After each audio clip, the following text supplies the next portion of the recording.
Falta um minuto. Já está gravando, mas vou esperar dar 4 horas, né?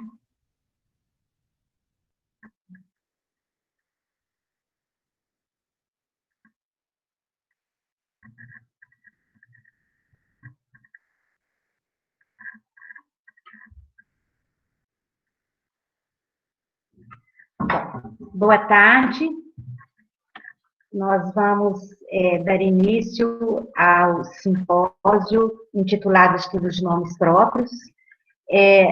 A nossa proposta é, é trabalhar com os nomes próprios, que é o objeto de estudo da onomástica, que é uma disciplina linguística que se caracteriza tradicionalmente por estudar os nomes próprios de lugares e os nomes, ou geográficos, né?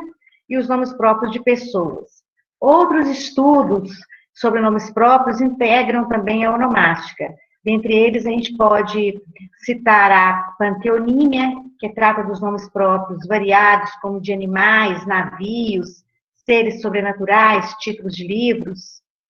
A onionímia, ou onionomástica, ou onomástica industrial, que trata dos nomes próprios comerciais. Então, tendo, pois, como objeto de estudo o nome próprio, o objetivo maior desse simpósio é divulgar e discutir pesquisas que vêm sendo desenvolvidas no Brasil, com enfoque na diversidade linguística e literária de Minas Gerais, relacionadas à onomástica, né, que tem o seu caráter, tem esse caráter interdisciplinar, e esses estudos não interessam só a ciência linguística, pelo fato da onomástica ter esse lado humano, né?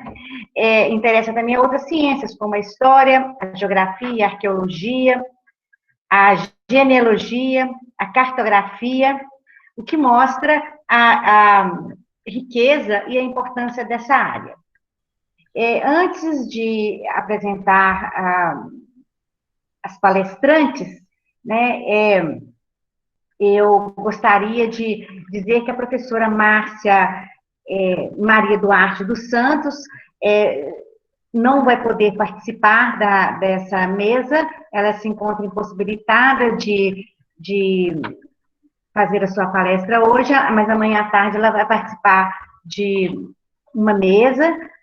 Então, ela pediu desculpas, mas realmente ela não teve condições de estar presente virtualmente nesse horário. Gostaria de parabenizar mais uma vez a organização do evento, cumprimentar os colegas da Unimontes, os membros da comissão organizadora, né, os alunos, em especial os alunos da Unimontes, os colegas, professores, amigos, né, e dar as boas-vindas às nossas convidadas da mesa, né, a professora Ana Paula Mendes Alves de Carvalho e a professora Celina Abad. Eu vou seguir aqui a apresentação do programa, começando pela professora Ana Paula Mendes Alves de Carvalho. Ela vai primeiro expor e depois a professora Celina. A professora doutora Ana Paula Mendes Alves de Carvalho é doutora e mestre em Linguística pelo Programa de Pós-Graduação em Estudos Linguísticos da Faculdade de Letras da Universidade Federal de Minas Gerais. E é especialista em língua portuguesa pela Pontifícia Universidade Católica de Minas. É professora efetiva do Instituto Federal de Educação, Ciência e Tecnologia de Minas Gerais, IFMG, Campus Ouro Branco, onde trabalha com a língua portuguesa, suas literaturas e redação. Ela desenvolve pesquisas nas perspectivas sincrônica e diacrônica sobre o léxico do português brasileiro, com ênfase em lexicologia, lexicografia e toponímia, levando-se em conta a relação língua, cultura e sociedade. É membro do Grupo Mineiro de Estudos do Léxico, cadastrado pelo CNPq. Eu passo a palavra a você, Ana Paula, para que possa fazer sua exposição.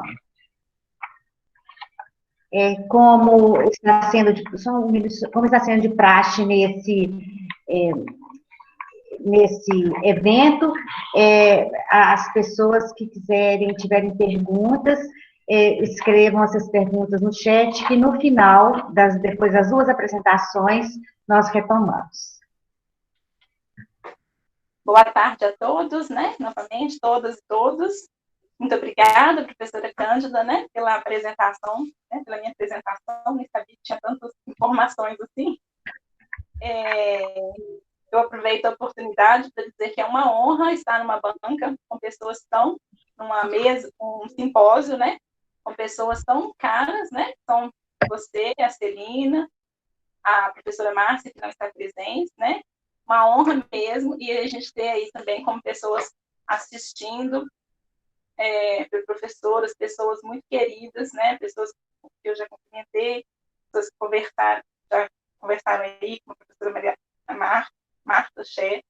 Então, assim, é uma honra muito grande. Em especial estar ao seu lado, Cândida, homenageada no evento. Uma honra muito, muito grande. Eu vou projetar aqui a minha apresentação, né? Só um instante. Eu estou... gente, tela inteira? Não, né? Janela? Como que... Eu não estou ouvindo vocês. Tela inteira é melhor, professora. Tela inteira? Sim. Ótimo. Eu estou tentando projetar aqui, só um instante.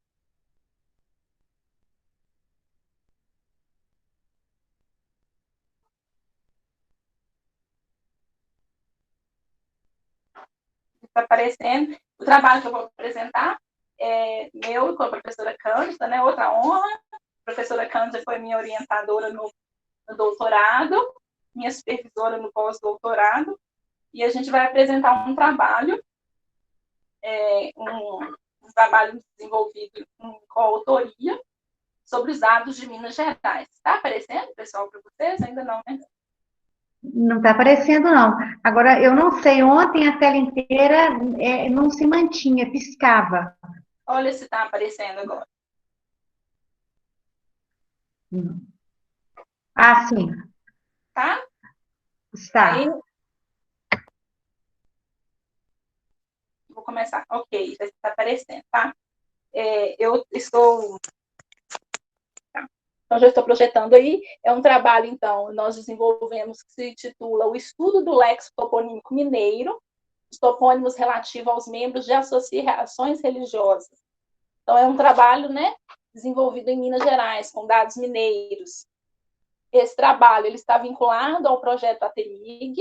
Esse projeto ATMIG, a professora já falou, né, várias vezes, é Atlas Toponímicos do Estado de Minas Gerais, projeto em desenvolvimento na Universidade Federal de Minas Gerais desde 2005, né, na FALE, UFMG, e nas etapas concluídas do projeto já foram feitos, né, levantamentos de todos os nomes de cidades, vilas, povoados, fazendas, rios, córregos, ribeirões, morros, serras, dentre outros acidentes geográficos dos 853 municípios e que estão documentados, né, em cartas do IBGE, de escalas que variam de 1 por 50 mil e 1 por 250 mil.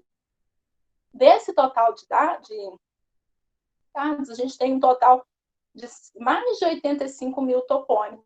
E neste trabalho, neste recorte, a gente apresenta a distribuição dos topônimos que se enquadram no campo semântico das autoridades religiosas, quais sejam as lexias bispo, cônego, dom, frade, frei, monge, monsenhor, padre e papa. É importante falar que esse trabalho ele acaba sendo um desdobramento da minha tese de doutorado, na qual eu trabalhei também com os 853 municípios de Minas Gerais, com os nomes de santos, santas e nomes de Nossa Senhora, né? E depois a gente vai pegando outros dados. Na tese, eu não trabalhei com nomes de associações de autoridades religiosas, a gente fez isso nesse trabalho. Essas autoridades religiosas, né, por terem participado do surgimento dos primeiros núcleos populacionais, não só em Minas Gerais, né, mas em todo o território mineiro, em todo o território brasileiro, essas associações elas deixaram marcas na toponímia em diversas regiões do estado. Em Minas Gerais, a gente cita, por exemplo, o povoado Padre Viegas, em Mariana, e o distrito de Monsenhor Isidro, em Taverá. Há outros, né, que a gente vai mostrar no trabalho também.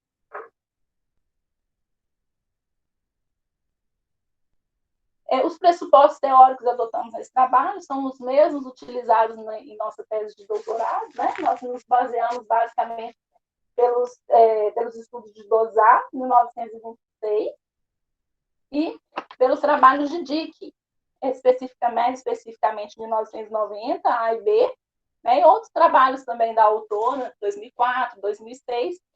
E os pressupostos principais também levamos em consideração o conceito de cultura, de durante, a relação entre lexo e sociedade, Sapir, e também Maturré. E aí, esses pressupostos teóricos trazem, né, deixam o estudo toponímico que permite ao pesquisador perceber, por meio da análise do seu objeto de estudo, que é o topônimo, a realidade na qual o nome está registrado. Então, assim, a gente consegue perceber pelo nome próprio de lugar, fatos históricos, aspectos do ambiente, dos acidentes físicos e humanos, ideologias e crença do grupo denominador. Então, são esses pressupostos teóricos que nos pautamos. Antes de apresentar os dados propriamente, né, a gente fala um pouquinho da importância desses membros de associações religiosas nas devoções religiosas na toponímia e na toponímia, tanto nas devoções quanto na toponímia.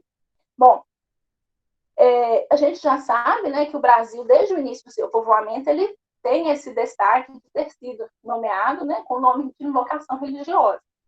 E aí a gente percebe que o primeiro nome do Brasil e o primeiro local em que os portugueses chegam, Monte Pascoal, já são invocados nomes com menções, né, a sinais religiosos, né? E isso vai se propagando à medida que as outras colonizações, os outros povoamentos vão surgindo, isso vai se propagando. E não vai passando do Brasil, Minas Gerais, em vários estados. Então, em Minas Gerais, especificamente, isso é muito marcante, né? Que foi o que a gente estudou. No que se refere às devoções trazidas para as terras brasileiras, os missionários e as ordens religiosas a quem pertenciam merecem muito destaque. Por quê? Desde as primeiras embarcações portuguesas, o contingente desses religiosos sempre foi representativo. Inicialmente, eles vieram com a finalidade de evangelizar os indígenas. Depois, né, com finalidades missionárias ou educativas, aí foram sendo construídas escolas, então nós temos colégios jesuítas, e escolas católicas até hoje, né, que vieram, e foi uma influência das associações religiosas no Brasil. E aí, só para ilustrar, a gente mostra como que foi a chegada de quando foi a chegada de algumas associações religiosas no Brasil e quais devoções religiosas que elas trazem para a nossa cultura. Os franciscanos, por exemplo, foram os pioneiros na catequização do Brasil, né? Chegaram logo nas primeiras embarcações. Eles propagaram as invocações de Nossa Senhora das Neves, Nossa Senhora do Amparo, Nossa Senhora dos Anjos, assim também como a devoção a São Francisco, Santo Antônio, Santa Clara, São Boaventura e São Pedro de Alcântara, de acordo com Megali 2002. Os inacianos, por sua vez, né, da congregação de Inácio de Loyola, Padre Inácio de Loyola, representados pelos padres da Companhia de Jesus, ou jesuítas, chegaram ao Brasil entre 1549 e 1553 e divulgaram as devoções a Nossa Senhora de Candelária, Nossa Senhora da Assunção, São Miguel, Santo Inácio, São Francisco Xavier e São Luís Gonzaga. Também nos pautamos por Megali 2002. Os monges beneditinos, por sua vez, chegaram ao Brasil em 1551 e difundiram o culto a São Bento, Santa Escolástica, Santo Amaro, assim como Nossa Senhora da Soledade e das Angústias, né? Também de acordo com Megali. A chegada dos padres carmelitas às terras brasileiras, conforme Megali 2002, deu-se em 1580. Eles se estabeleceram inicialmente em Santos, onde foi construído o primeiro templo dedicado à Virgem do Carmo. E de lá se expandiram por todo o país, iniciando os cultos à Virgem, né, do Carmo, a São João da Cruz, Santa Teresa de Ávila e São Simão de Stock. Então, gente, isso a gente faz um apanhado geral no Brasil. Quando a gente passa para Minas Gerais, a gente observa que, citando um outro trabalho de um outro Megali, esse Heitor Megali 2000, a outra é a historiadora Nilza Megali, é um trabalho de 2002, da historiadora, e esse é um trabalho de um filólogo, né, de 2000. Ele fala o seguinte, uma citação, que a toponímia, na Trilha das Bandeiras, documenta a presença desses religiosos. Então, a gente tem, se o comando era de carmelitas, os núcleos habitacionais que surgiam perpetuavam o horário de Nossa Senhora do Carmo. Se o comando era de franciscano, o de São Francisco. E assim como outras ordens, da mesma maneira, os orágos marcam sua passagem. Lá onde o povoado é novo, o nome religioso o inaugura. Se havia uma designação indígena, o novo nome religioso a substitui. Então, assim, vem mostrar para a gente, agora mais especificamente em Minas Gerais. E chamando a atenção especificamente para os carmelitas, a primeira cidade de Minas Gerais, né, Mariana, surge de uma invocação a Nossa Senhora do Carmo. Então, os carmelitas têm um destaque aí no início do povoamento de Minas Gerais.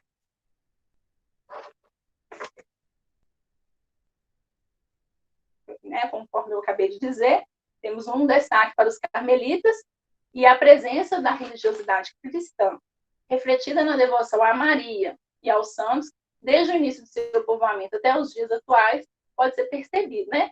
E aí eu mostro, conforme foi mostrado, né, em nossa tese de doutorado de 2014, trago aqui um mapa para mostrar como se dá, né, a distribuição dos adiotopônimos, dos nomes religiosos, considerando aqui nomes de Maria, nomes de santos e santas, em todas as mesorregiões mineiras. Falando um pouquinho dos procedimentos metodológicos, né, quando eu apresentei o projeto ATEMIG, eu já disse, né, que é um projeto que vem fazendo um detalhamento da realidade toponímica de todo o território mineiro. Já foram levantados, né, nomes de mais de 85 mil nomes, de 853 municípios. E esses dados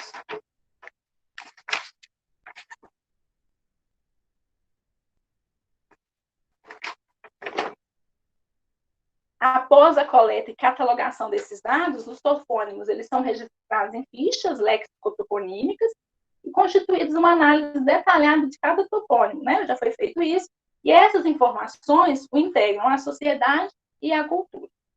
Então, né, partindo da análise e interpretação desses dados e dando continuidade às etapas previstas no projeto, que o projeto ele tem, né, várias etapas que a gente ir pesquisando cada uma das taxas, cada um dos campos semânticos dos nomes, dos topônimos. Neste trabalho, nós voltamos a nossa atenção para denominações toponímicas referentes, né, aos membros de associações religiosas. E temos 135 ocorrências.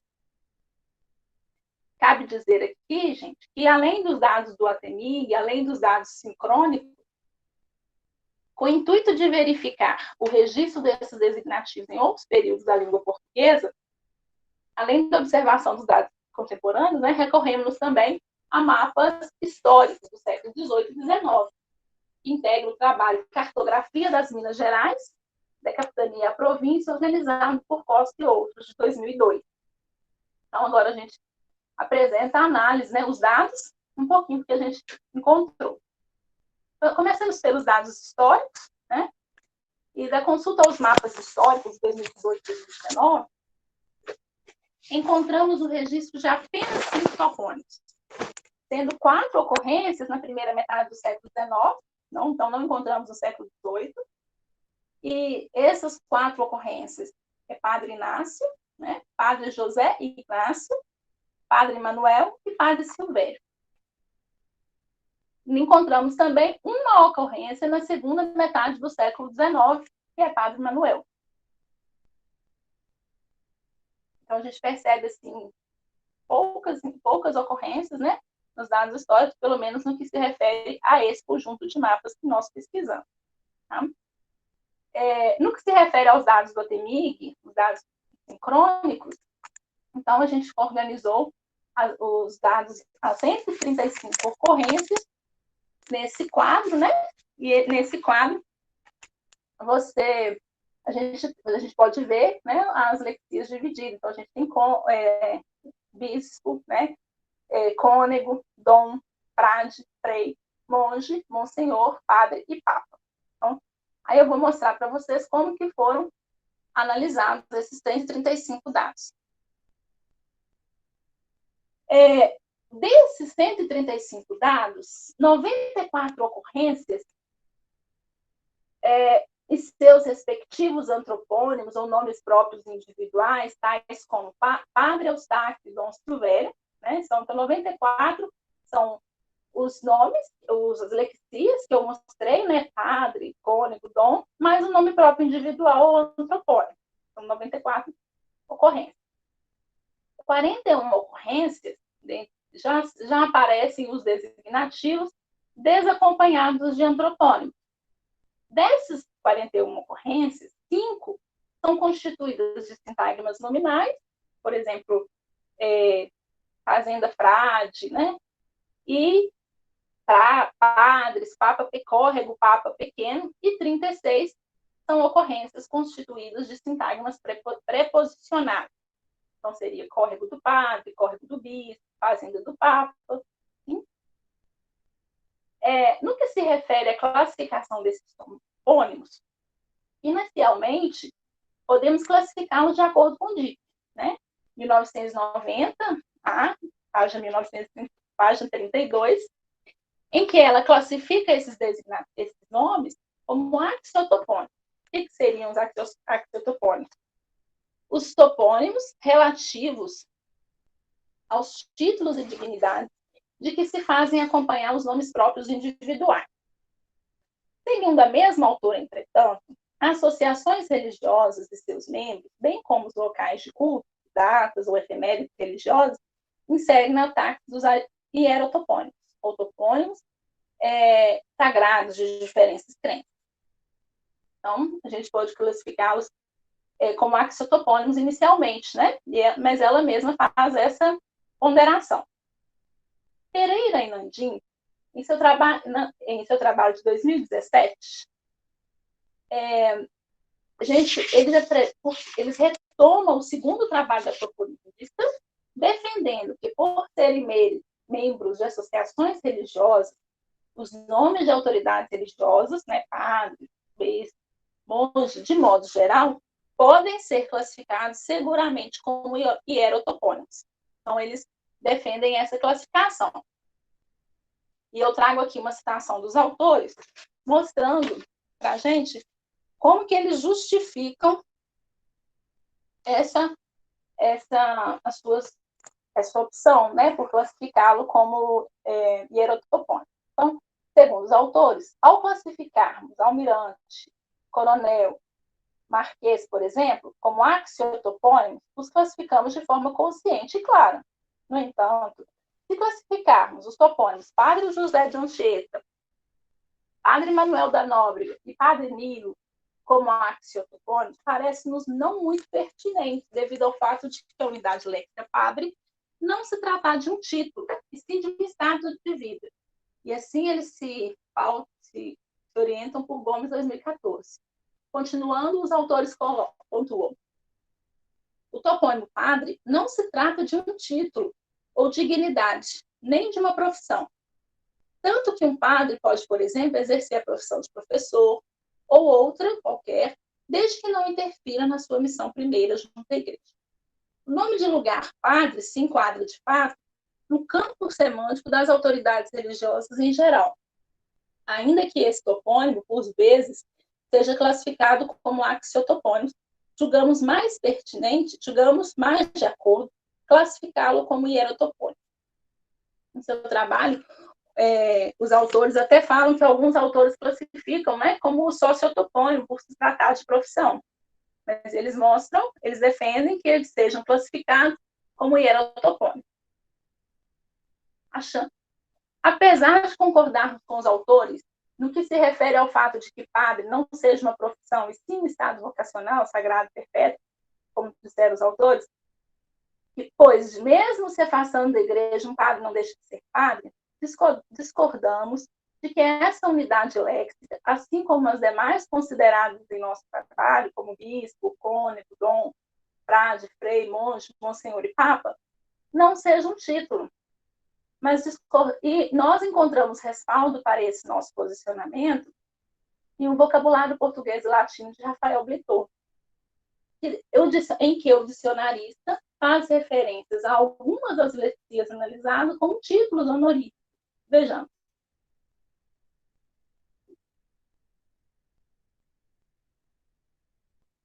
Então, eu trago aqui um print das páginas do vocabulário, né, de Blitor, e faço alguns grifos, mostrando que a lexia cônego, ela é explicada, né, admitidos a deonorem com título e privilégio de cônegos eclesiásticos. Assim também, o título honorífico, dom. E, mais a seguir, padre, conscritos. Aí ele vai explicando e fala, tiveram mais esse título por ficar seu nome na matrícula. Então, assim, a gente encontra respaldo nesse dicionário, né? Nesse trabalho.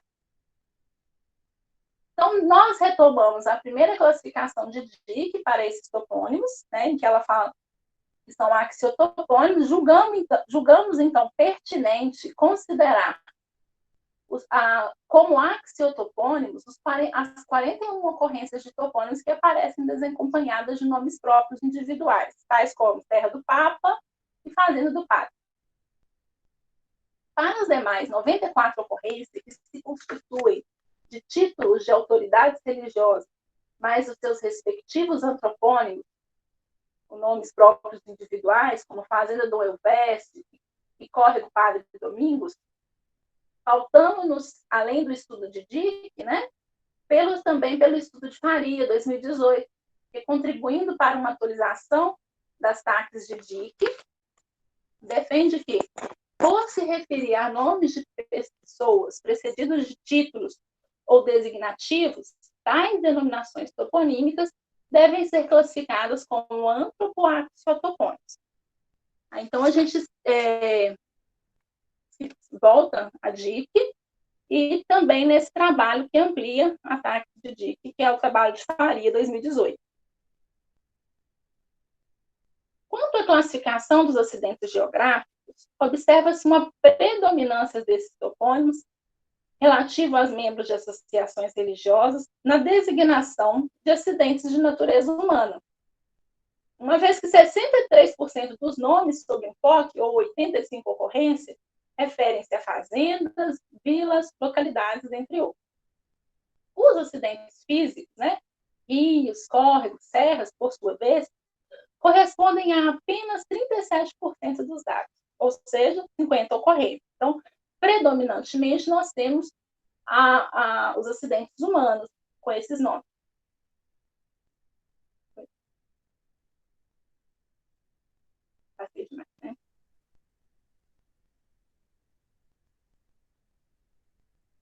Merece destaque, aqui eu trago quanto à classificação quanto à identificação do acidente geográfico. Então, a gente tem aqui dois gráficos, o em vermelho são os acidentes humanos, e aí nós mostramos aqui detalhadamente quais são os acidentes que foram nomeados com topônimos relativos a nomes de autoridades religiosas. Então, nós temos 35% de fazenda, 18% de localidade, 15,5% de vilas, 14,5% de cidades, temos 10,5% de povoados e temos também 6% de sítio.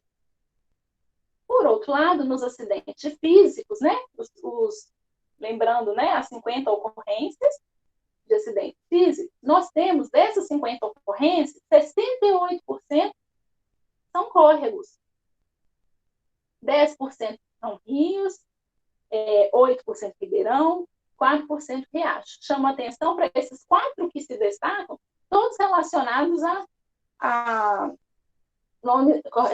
cursos d'água, né? Temos também 4% de serra, 2% de cachoeira, 2% de lagoa, mais um curso d'água, e 2% de morro.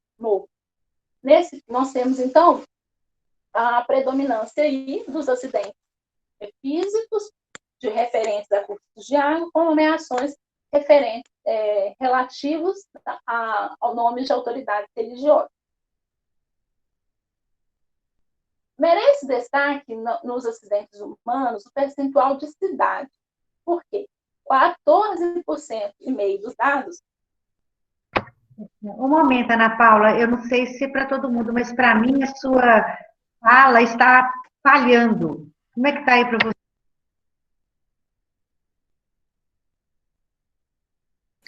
Eu estou ouvindo bem, Cândida. Eu também, que está normal. Está normal? Melhorou, Cândida, para você?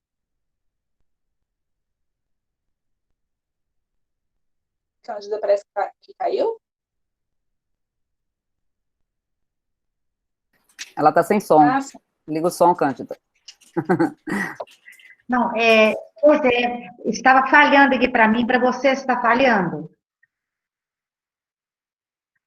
Para mim, não.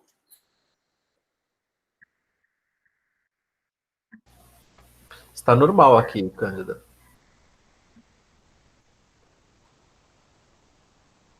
Está normal? Então, hã? parece que sim. Tá, então vamos prosseguir, né? Desculpa aí, gente. Não, sem problema, Cândida. Olha, nesse primeiro gráfico, eu chamo a atenção, então, para os nomes de cidades, porque das 85 ocorrências, 12 são nomes de cidades mineiras, nomeadas a partir de antropoaxiotopônimos, ou seja, nós temos a lexia do campo semântico de autoridades religiosas e também o nome próprio do religioso, né? Então, nós temos as cidades Dom Bosco, Dom Joaquim, Dom Viçoso, Dom Silvério, Cônego Marinho, Frei Gaspar, Frei Lago Negro, Frei Inocêncio, Monsenhor Paulo, Padre Paraíso e Padre Carvalho. Então, todos os nomes aí de municípios mineiros. Bem, encerrando, né, a nossa apresentação, eu trago aqui as considerações finais. Partindo do pressuposto de que a onomástica é um ótimo instrumento de aferimento de gostos e tradições e devoções de cada tempo, verificamos, né, neste trabalho a importância desses religiosos, tanto diacrônica, quando observamos dados históricos, quanto sincronicamente, quando se observa a tessitura atual do léxico toponímico do estado de Minas Gerais. Né? E essas denominações atribuídas aos acidentes geográficos a partir de uma motivação religiosa, como as homenagens feitas a autoridades eclesiásticas, os axiotopônimos ou antropoaxiotopônimos, constituem um grupo especial de topônimos, uma vez que, ainda que não integrem a táxi dos hierotopônimos, verifica-se também nessas denominações a comunhão de aspectos psicológicos do ser humano com a geografia e a paisagem. Então, a gente percebe, né, a questão da cultura, ficando ali no local onde foi nomeado um sentimento de pertencimento, de agradecimento e de homenagem a essa pessoa que foi homenageada. Tá? E aí eu apresento as referências utilizadas no trabalho E agradeço a atenção.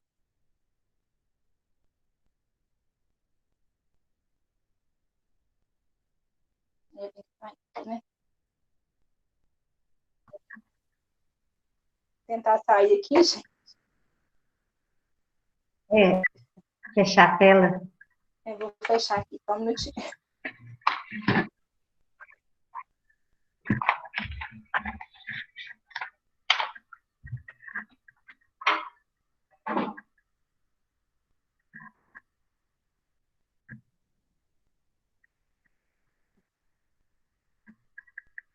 Consegui.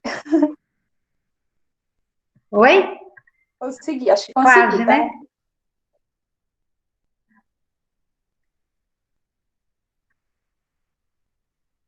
Tudo é muito novo, né, gente? Demais, a gente faz isso em sala de aula e parece que é mais tranquilo, a gente fica aqui um pouco tenso, apresentando para tanta gente. Acho que muito tenso. Ana Paula, muito obrigada. Muito obrigada por essa bela apresentação, né? É um tema que você conhece muito bem, né? A agiotoponímia mineira e agora caminhando aí para a agiotoponímia brasileira, né? As perguntas relacionadas à pesquisa da Ana Paula e da professora Ana Paula, da professora Celina, deverão constar no chat e no final da apresentação das duas, nós retomaremos. Vou apresentar agora a professora Celina Márcia de Souza Abad, pós-doutora em Estudos de Linguagens pela Universidade Estadual de Feira de Santana, doutora em Letras pelo Instituto de Letras da Universidade Federal da Bahia, mestre em Letras pelo Instituto de Letras da Universidade Federal da Bahia, também, e possui graduação em Letras Vernáculas com francês pela Universidade Católica de Salvador, é professora plena da Universidade do Estado da Bahia e atua nos cursos de graduação e pós-graduação, no doutorado e mestrado do Programa de Pós-Graduação em Estudos da Linguagem, PPGL, dessa instituição. Tem experiência na área de linguística, com ênfase em linguística histórica e lexicologia, atuando principalmente nos seguintes temas: filologia românica, lexicologia, campos lexicais, terminologia e onomástica. É a atual coordenadora do GT, do Grupo de Trabalho de Lexicologia, Lexicografia e Terminologia da Associação Nacional de Professores de Letras e Linguística, biênio 2018-2020, né? É líder do Núcleo de Estudos Lexicais, cadastrado no CNPq, e ela é coordenando os projetos GT, Campos Lexicais, e Atobá, Atlas Toponímico da Bahia. Celina, eu passo a palavra a você para que possa fazer a sua explanação. Boa tarde, gente. Obrigada pela apresentação, professora Cândida. Quero só avisar que esse óculos escuro aqui eu não estou tirando onda, eu fiz uma cirurgia nos olhos, quem não sabe, viu? Por isso que eu estou com esses óculos escuros aqui. E assim, de antemão, né, eu estou aqui na Bahia, de Penetra, no de Verminas, mas eu já sou a Penetra antiga, e me sinto muito bem acolhida por vocês, agradecer, né, a professora Socorro por ter me convidado para participar desse evento, a professora Cândida, que está sendo homenageada, essa linda homenagem desde ontem, que a gente tem se emocionado, chorado e rido, né, ao longo dessas apresentações todas, e está com pessoas aqui que eu estimo tanto, ao lado de minha amiga Ana Paula, a professora Clotilde, que eu sou fã de carteirinha, a professora Marta Ché, que eu conheço aqui de Salvador, do grupo de sócio, que é amiga da minha amiga Norma Lopes, e ao povo todo do NEL que está aqui conosco, e aos meninos de Minas Gerais e do resto do Brasil, porque as coisas ruins da internet também tem coisas boas, e uma das coisas boas é a gente conseguir estar em tantos lugares ao mesmo tempo, né? Juro que eu gostaria de estar em Montes Claros, não queria estar aqui, mas é o que temos, né? Então, agradecer a Amanda aí, que vai fazer a parte de Libras, e a minha amiga Igara, que vai passar os slides para mim, para eu conseguir ver vocês, porque eu não sei passar slide sem ficar fora da tela, eu só sei passar ficando fora da tela total, pelo menos aqui no Meet. Então, ela disse que vai passar para mim, já ficou minha amiga, vai passar para mim. E eu vim, como eu falei, eu vim da Bahia, vocês estão discutindo, né, um dos nomes próprios de Minas Gerais. É uma pena que a professora Márcia não esteja, né, conosco nesse momento, porque eu também gostaria muito de ouvi-la. Nós propomos esse simpósio no início com uma outra formatação, e iríamos falar junto com a professora Márcia também, mas eu sei que ela vai em breve, acho que amanhã, pelo que Cândida falou, ela tá, a gente vai ouvi-la também. Então, pode começar, Igara, a compartilhar os slides. Eu vim trazer para vocês hoje, eu vim falar da Bahia, eu não vim falar de Minas, mas a gente sabe que Bahia e Minas são fronteiriças, né? E que nós somos um país só e que é tudo uma coisa só. E eu vou falar sobre os nomes próprios de rios. A princípio, eu tinha pensado em falar de rios e cachoeiras, mas eu vou falar só de rios para poder me deter mais. E de um território de identidade apenas, porque eu vou explicar um pouquinho a vocês como é que se divide a Bahia. Igara vai passar os slides ou eu passo? Professora Celina, está dando um problema aqui? Porque a senhora passou em PDF? E vocês não conseguem passar em PDF? Então eu vou tentar passar aqui. Deixa eu ver se eu consigo passar aqui. É porque eu só sei passar com tela inteira, mas não tem problema não. Eu passo aqui.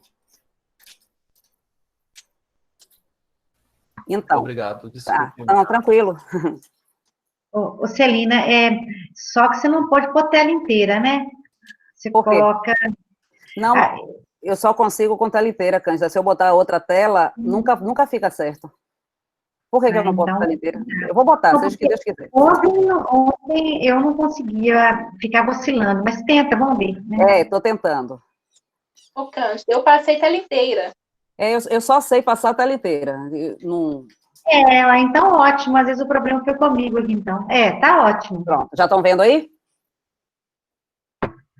Sim. Pronto, eu que não vejo mais ninguém, não sei mais nada do que está acontecendo. Agora está só eu e Migo aqui. Então, eu trago para vocês, né, um pouquinho sobre o nosso projeto Atobá, que é o Atlas Toponímico da Bahia, os nomes próprios dos rios de um território de identidade, que é o chamado Território de Identidade Baixo Sul, aqui da Bahia. O Território de Identidade Baixo Sul é esse aqui, é numa terra privilegiadíssima, que comporta todas essas cidades aí, eu vou mostrar mais adiante, banhado pelo Oceano Atlântico, e inúmeros cursos d'água, de todos os tipos de curso d'água que vocês podem imaginar. Né, todos aqueles que a Ana Paula trouxe ali como axiontopônimos, nós temos aqui bastante nessa região. A Bahia tem muita água, né? E eu gostaria de começar pedindo licença à Mãe das Águas Doces, né? Porque Oxum é a nossa divindade. Oxum, está aí a imagem de Oxum. Eu trago uma citação da professora Dick e da professora Seabra sobre as águas, mas com a imagem de Oxum, que é a deusa das águas doces e frescas, é a orixá do ouro, da beleza, do amor, da gestação. Né? Oxum é filha de Iemanjá com Oxalá, ela é a protetora de todos os rios, de todas as águas doces, então quando a gente entra na água doce, a gente já sente a energia de Oxum, e é a ela que eu dedico esse trabalho. E essa citação da professora Cândida: águas e rios, religião e fé, desde o início da ocupação da terra, consubstanciaram os mitos dos homens. Signos ou símbolos de uma linguagem recriada, formaram os paradigmas de uma ampla rede onomástica, seguindo os percursos onomasiológicos mais flagrantes para a composição dos designativos. Então, né, essa mistura de água, de mito, de crenças, de história, ela permeia aí toda a nossa cultura e a nossa sociedade. Bem, eu estou falando da Bahia, né? Eu começo aqui, e a história da Bahia a gente sabe que se confunde, se mistura com a própria história de formação do povo brasileiro. E desde a chegada, né, dos portugueses até hoje, foram mais de 5 séculos com muitas histórias nas quais a Bahia serviu como palco de invasões, migrações e colonizações. E a ideia de começar a estudar o Atlas Toponímico da Bahia, porque minhas pesquisas sempre foram em léxico, mestrado, doutorado, minha paixão sempre foi o léxico, mas não o léxico onomástico. Eu nunca tinha me dedicado até conhecer a professora Cândida, né, que é assim, a motivadora principal desse projeto da gente aqui da Bahia. Quero agradecer a ele, eu sempre agradeço, sempre que a gente apresenta, a gente lembra que foi graças a ela. Uma vez Cândida esteve aqui na Bahia, numa banca conosco, E aí ela estava lá, a gente estava discutindo algumas coisas, ela falou assim, Celina, não tem ninguém estudando toponímia na Bahia, né? Precisava estudar toponímia. A Bahia começa a história do Brasil, começa aí. A gente precisa começar da Bahia para encontrar com o resto do Brasil. Aí eu pensei, aí tinha umas alunas malucas assim perto de mim, se animaram, começaram, bem, estamos fazendo toponímia aqui na Bahia, graças a Cândida. Tem hora que eu agradeço muito, mas tem hora que eu xingo ela, porque toponímia não é fácil, né? E hoje, dentro da toponímia, eu vou falar sobre as águas, os cursos das águas.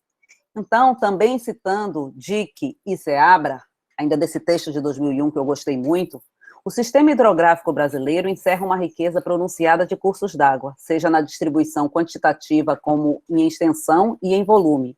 São tantos os rios notáveis, tantos os pequenos meandros interioranos opostos aos grandes desaguadouros costeiros, que a população generaliza o seu termo genérico, nem sempre distinguindo um dos outros com facilidade.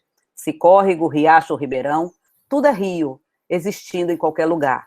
E é desse rio, existindo em qualquer lugar, que eu vou me colocar aqui nesse momento e trazer esses rios, que em alguns lugares é riacho, em outros são córregos, e que vocês vão ver que não tem uma definição, né, não tem nada, nenhum ato administrativo que delimite ou que conceitue exatamente isso. Então, já que a gente está falando de água, aqui são cursos d'água, essa é a imagem aqui, o conceito de curso d'água, né? O que seriam cursos d'água? Corpos hídricos que desaguam em outro corpo hídrico, como um mar, lago ou outro rio. Então, curso d'água são águas desaguando em outras águas. Nós temos os cursos d'águas principais, que geralmente são os rios principais e seus afluentes, e os secundários, que são aqueles de menor vazão, o ribeiro, a ribeira, o ribeirão, o riacho, o córrego, torrente, a rio, e assim lá vai. Mas, como a própria citação da professora Dick Seabra diz, isso é muito relativo, né? Então, em cada lugar a gente tem uma nominação diferente. E é a partir da onomástica, esse ramo, né, dos estudos lexicais da lexicologia, que estuda o onoma, que a toponímia vem buscando estudar esses nomes próprios de lugares que habitam, né, o mundo. Fazendo uma relação íntima e profunda entre nomeador e nomeado, essa parte da lexicologia desemboca sempre na relação homem, sociedade e cultura. E isso que é o mágico, né, dos estudos lexicais, dos estudos onomásticos. Bem, essa pesquisa, ela está inserida no nosso projeto aqui, né, de elaboração, de proposta de elaboração do Atlas Toponímico da Bahia, o que nós chamamos de projeto Atobá. Ele começou em 2015, como eu já falei, por incentivo da professora Maria Cândida. Nós temos alguns objetivos, né, que é, começando aí, nós estamos nessa primeira etapa aí de organização de um banco de dados informatizados, a fim de reunir informações da macro e microtoponímia, que existe nos 417 municípios baianos e que constituem o corpus desse projeto.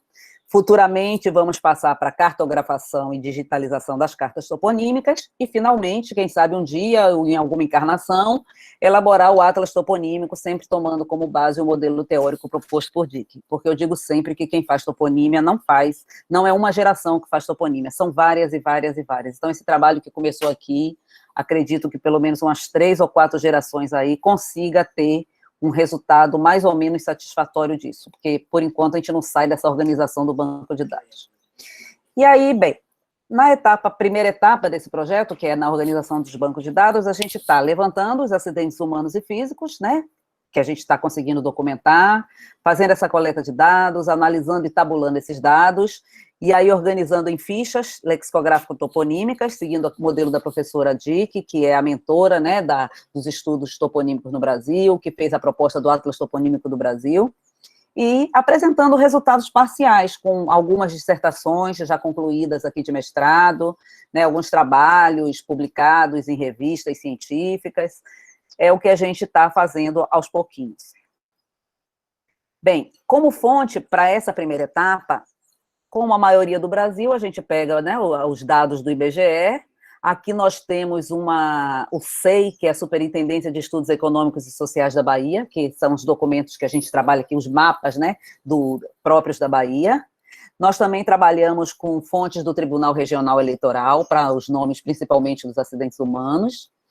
E nos acidentes físicos, que são os rios que eu trago hoje, nós trabalhamos com o IBGE e também com dados do Diário Oficial do Estado. O Diário Oficial, ele nos dá muitos dados interessantes, inclusive esse trabalho que eu trago hoje para vocês, né, minha fonte principal foi um Diário Oficial do Estado, que eu vou mostrar para vocês ali na frente. Então, a proposta aqui hoje é apresentar os topônimos que designam os principais rios que pertencem ao território de identidade Baixo Sul, Bahia. Né, esse território aqui está a Bahia, esse mapinha amarelinho é a Bahia, e esse pedacinho aqui fora, que é a região do Baixo Sul, que compreende 14 municípios, né, Aratuípe, Cairu, Camamu, Gandu, Igrapiúna, Ituberá, Jaguaribe, Nilo Peçanha, Piraí do Norte, Presidente Tancredo Neves, Taperoá, Teolândia, Valença e Venceslau Guimarães. Dentro desse nosso projeto, quando eu falo aqui que é território de identidade, porque a Bahia existem vários critérios, né, para a gente dividir os topônimos. Aqui na Bahia, além do geográfico, nós temos o turístico, o econômico, o hídrico e o que nós optamos, que é o território, a divisão em territórios de identidade, que foi feito pelo governo do estado da Bahia, em que esses territórios de identidade, a partir dessa proposta, ela tem uma relação de pertencimento, né? Foi levantado, foi ouvido representantes comunitários para ver o sentimento de pertencimento de cada uma dessas pessoas, para ver qual era a identidade de cada uma dessas pessoas, para que se formassem esses territórios de identidade, que são em 27. Eu hoje só vou falar do 6, que é o Baixo Sul, né, dessas cidades que eu acabei de citar, mas aqui está o mapa com os 27 territórios de identidade da Bahia. Hoje eu só vou trazer os rios do território de identidade 6, que é o território Baixo Sul, que é esse aqui, eu fazendo um recorte, né, aqui está o mapa da Bahia e aqui o mapa do Baixo Sul. Bem, agora vamos à hidrografia, né, que nosso trabalho aqui é dos cursos d'água, de trabalhar com águas. A hidrografia, que é um conceito da geografia, né, representa o quê? Nome geográfico das águas correntes ou estáveis da Terra, bem como elementos naturais ou artificiais expostos ou submersos, contidos nesse ambiente. E aí nós temos, né, como exemplos da hidrografia, arquipélago, arroio, atol, açude, baixão, córrego, igarapé, ilha, cachoeira, rio, dentre outros. Mas nós estamos no campo da onomástica, então nós vamos falar em hidronímia, ou seja, dentro do estudo da toponímia, a água se dedicou um campo específico, que é a hidronímia, e que, segundo Izquierdo e Seabra, significa o quê? Conjunto de acidentes geográficos que designam correntes hídricas, rios, córregos, corrichos, lagoa, baía, salto, cachoeira, etc. Então, é desse lugar aqui da hidronímia que nós vamos nos colocar a partir de agora.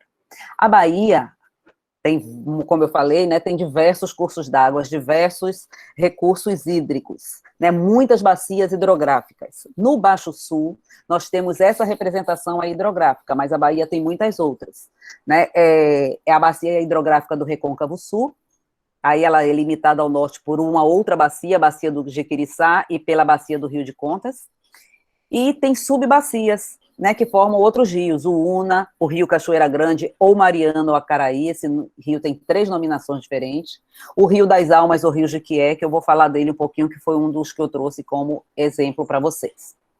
E aí a gente volta para outra questão que eu já tinha falado anteriormente, a questão dos termos, né? O que é rio? Que rio é esse que eu estou tratando? Que rio é esse que eu estou falando?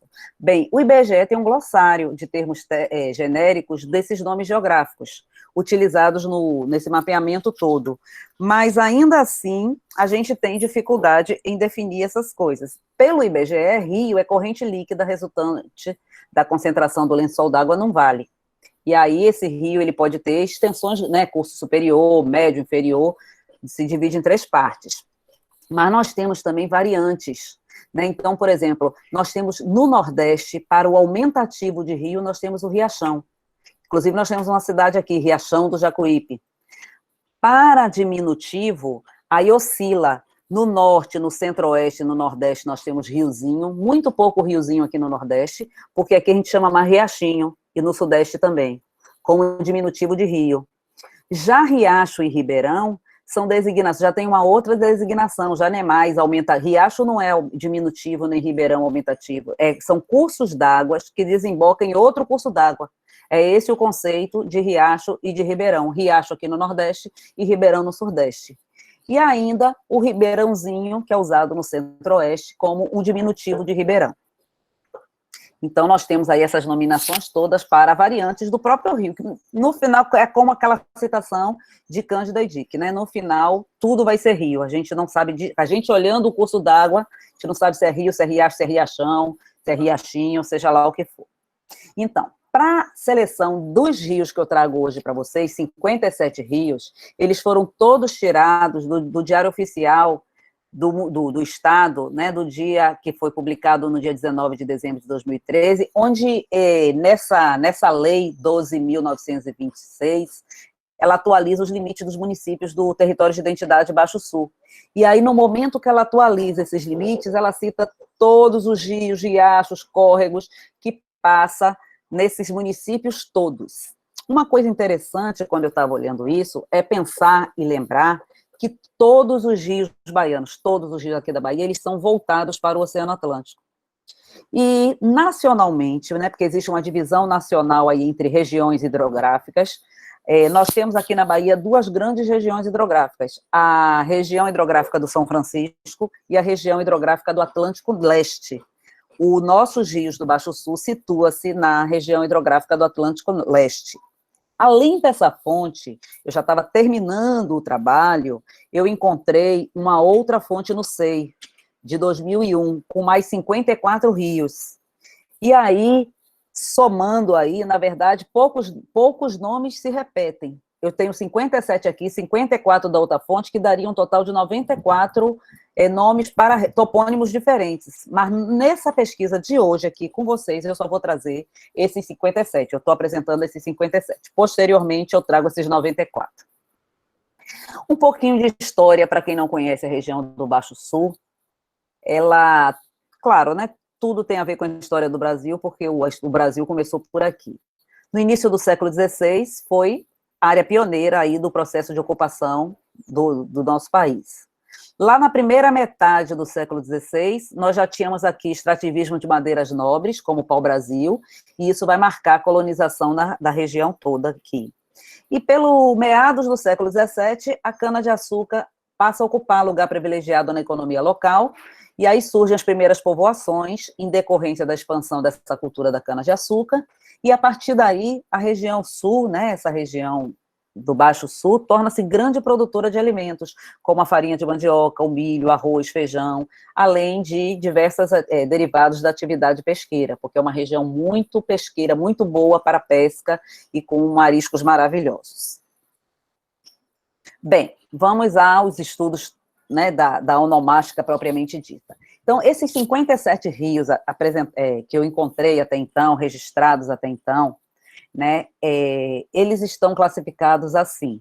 Nós temos, dos 57, nós temos 35 que são de natureza física, que corresponde a 61% desses topônimos. Então, a maioria, a maioria deles é de natureza física, o que é comum, né, quando se fala de nomes de acidentes físicos. De natureza antropocultural, a gente vai ter 17 nomes de rios, que equivale a 30%, né, se a gente for fazer a porcentagem, e até agora 5 que eu não sei, não consegui classificar, porque eu não encontrei nada sobre os nomes, esses 5 nomes aí. Bem, agora os de natureza física, esses 35 de natureza física. O que me chamou a atenção é que, das pesquisas que a gente tem feito, é a primeira vez que a gente encontra a predominância de zootopônimo. Nós temos aí 16 zootopônimos com nomes de rios. Né? Claro que é como Ana Paula traz, muitos aqui ainda eu estou em dúvida com relação à classificação. Mas, às vezes, a dúvida com relação à classificação nem é tanto em função de ser um zoo ou não, é em função da etimologia do nome propriamente dito. Porque, por exemplo, acaraí é uma variante de acaraú, que é o Rio dos Peixes Caracídeos. Então, é Rio dos Peixes, Acaraí, tranquilo. Aratuípe é Aratu, rio que tem Aratu, tranquilo. Deixa eu ver. Aí vem Aracangá, Choró, do peixe, dos patos, Gandu. Gandu, interessante, vai ser zootopônimo, mas observem. Quando eu fui a Navarro me diz que Gandu vem do tupi antigo e significa porco-espinho. Beleza, zootopônimo. Mas aí, eu pesquisando a professora Ieda de Castro, ela diz que Gandu vem do quibu, do quicongo e que é jacaré. Bem, se é porco-espinho ou se é jacaré, eu ainda não sei, mas que é um zootopônimo né? Mas tem outros que a gente fica numa confusão que a gente vai mudar de táxi. Não é o caso aqui dos zootopônimos, né? Mas em alguns momentos a gente vai mudar de táxi. Quer ver, por exemplo, Tucanã? Tá aqui, aqui, Tucunã. Tucunã, eu achei em Navarro como tucano, como uma ave, e aí classifiquei aqui. Mas eu também já achei uma variante para Tucunã, Tucumã, em vez do M, o M de Maria. E aí seria uma palmeira.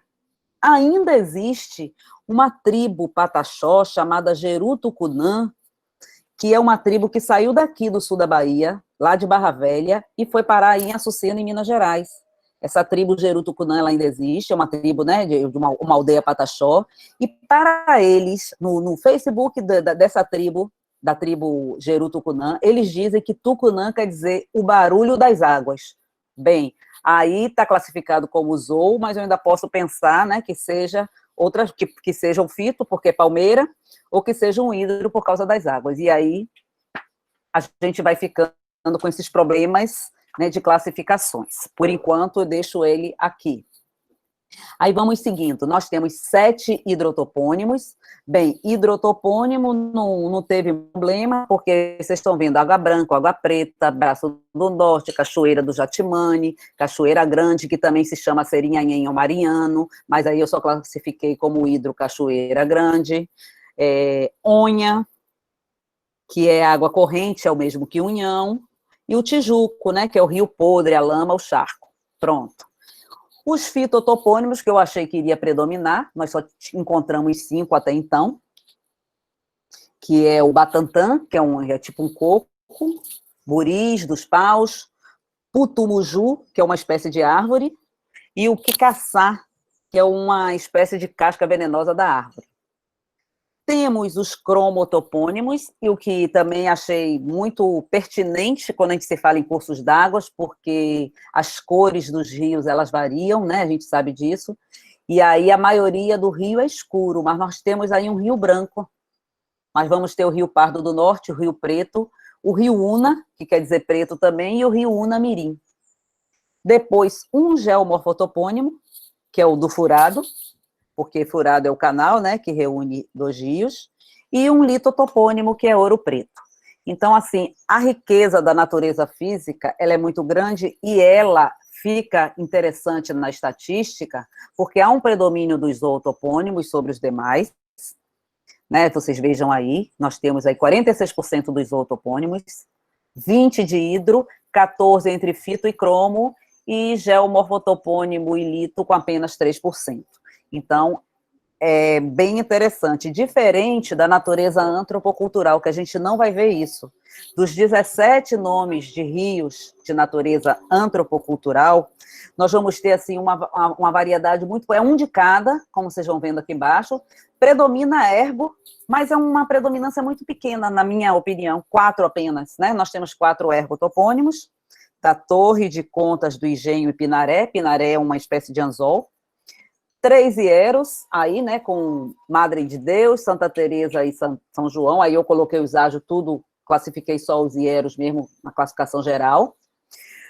Os somatopônimos, que também eu estou com outro problema, Cabeça de Negro e do Braço tudo bem, mas Jiquiriçá, eu classifiquei aqui como somo, porque eu encontrei como óleos de sal, óleos de sal, tudo bem. Mas eu também já encontrei, para Jiquiriçá, de uma origem dos aimorés, seria Jiquiriçá, viria de Jiquir, que seria um instrumento de pesca, tipo um anzol de pesca, aí já seria ergo. Aí, em Navarro, ele fala óleos de sal, mas ele remete ao sal-gema, ou seja, ao sal marinho, e aí já seria um litotopônimo, ou seja, está aqui, mas eu ainda não sei se ele vai continuar aqui, esse de Quiriçá. 2 etnotopônimos, nós temos aqui um Rio Mineiro, pelo menos, né, para eu não ficar tão deslocada aqui na Bahia, sem falar nada de Minas, nós temos o Rio Mineiro, e o Rio Caraípe, que Caraípe quer dizer homens brancos, né, homem branco. Um antropônimo, que também pode não ser um antropônimo, que é Jacinto. Jacinto é um nome, mas também poderia ser um fito, porque Jacinto também eu já encontrei como nome de uma flor. E aí Jacinto está aqui como antropo, mas possa ser que ele seja deslocado futuramente para um outro lugar, a depender do andamento das pesquisas. O animotopônimo das Almas, que é esse Rio das Almas, foi o rio que motivou toda essa pesquisa, né, porque foi o rio, quando eu conheci esse lugar, que é na cidade de Nilo Peçanha, foi que despertou, assim, toda a minha vontade de estudar os rios. Eu já fazia estudos toponímicos, e aí... Não fazia estudos toponímicos. Quando eu estive lá, eu não fazia, mas quando eu comecei a estudar toponímia, eu falei, pronto, tenho que descobrir os rios dessa região, e queria começar pelo Rio das Almas, e assim estou fazendo. Tem um pólio, que é o tapera, um crono das velhas, que também essas velhas estão me dando um trabalho danado, porque já encontrei também que poderia, das velhas, ter sido um nome indígena, Uaimi-ii, ou seja, Rio das Velhas, que depois vai dar Guaicuí, que é mulher velha, encontrado inclusive no livro toponímico de Minas Gerais. E, então, não sei se ele vai ficar aí como crono, e um áxio das donas, que aí a Ana Paula vai me dizer melhor se das donas está aqui como áxio ou não. Mas foi onde eu consegui classificar essas donas aí. Então, como essa diferença entre a quantidade, o quantitativo, ele é muito pequena, fica muito sem graça esse gráfico aqui. Eu não vejo muita graça, né? Porque nós temos aqui um mínimo predomínio de ergo, em comparação com hiero e somato, e depois um pouquinho de cada, esse 6% aqui equivale a uma unidade de cada. Então, eu acho que esse gráfico aqui, ele é pobre comparado ao de natureza física.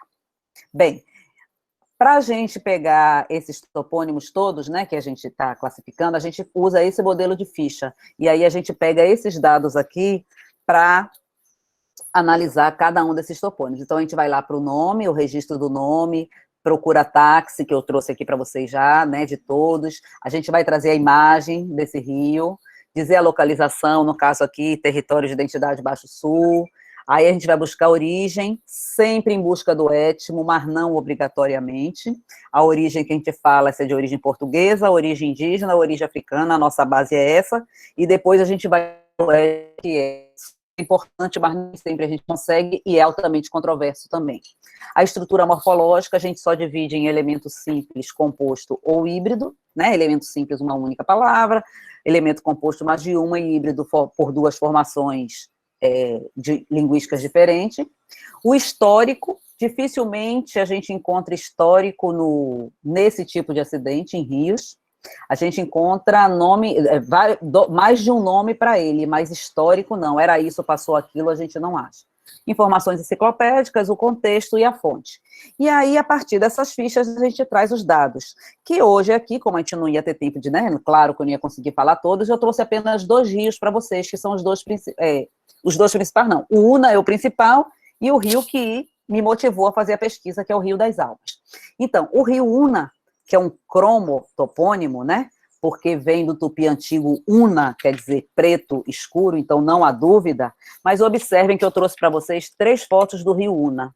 O nome dele é rio, o nome dele é motivado pela cor dele, provavelmente, preto escuro, mas nem sempre ele é preto escuro, tem dia que ele é marrom.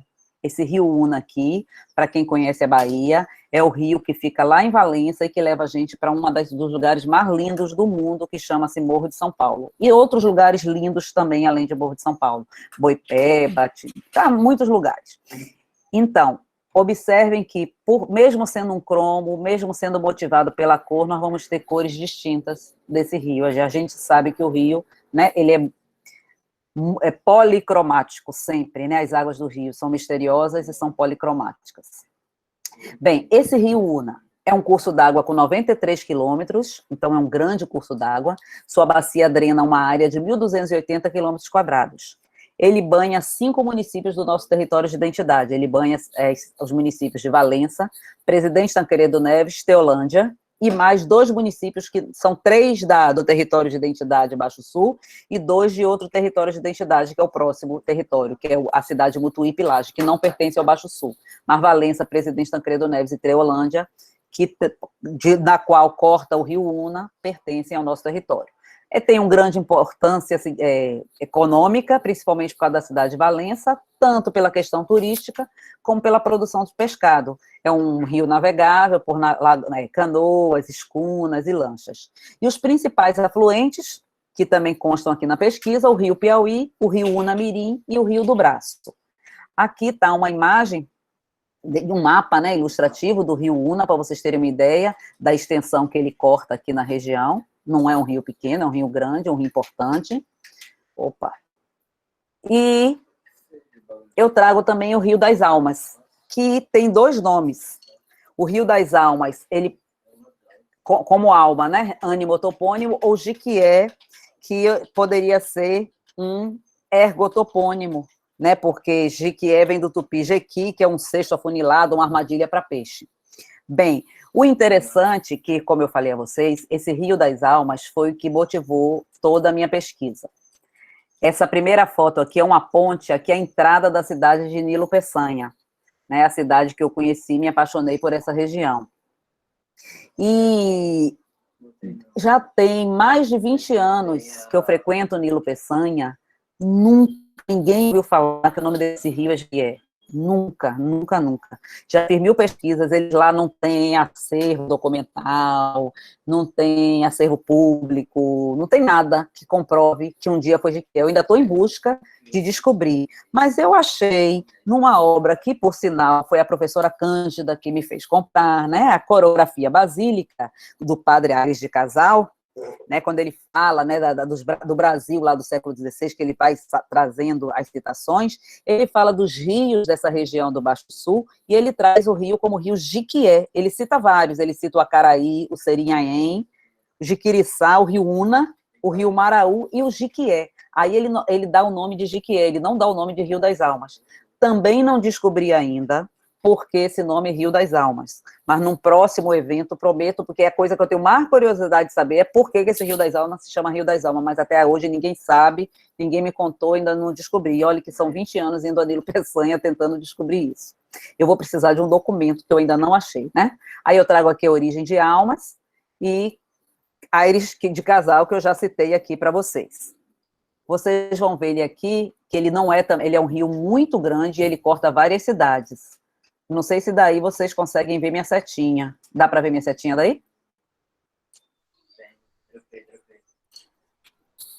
Sim. Pronto. Então, onde eu estou passando a seta aqui, ó, ele vem daqui, roda isso aqui tudo, vem lá de Venceslau Guimarães, passa por várias cidades, aí corta aqui Nilo Peçanha, que é a cidade de Nilo, e segue até seguir aí o curso e vai parar lá no Oceano Atlântico mais adiante. Barra dos Carvalhos, Oceano Atlântico. Então, esse Rio das Almas é de grande importância para a região de Nilo, Peçanha, e drena uma área de 780 quilômetros quadrados, ou seja, é um rio menor do que o Una, que eu falei agorinha, tem uma extensão de 63 quilômetros, de nascente até sua foz, lá no município de Cairu.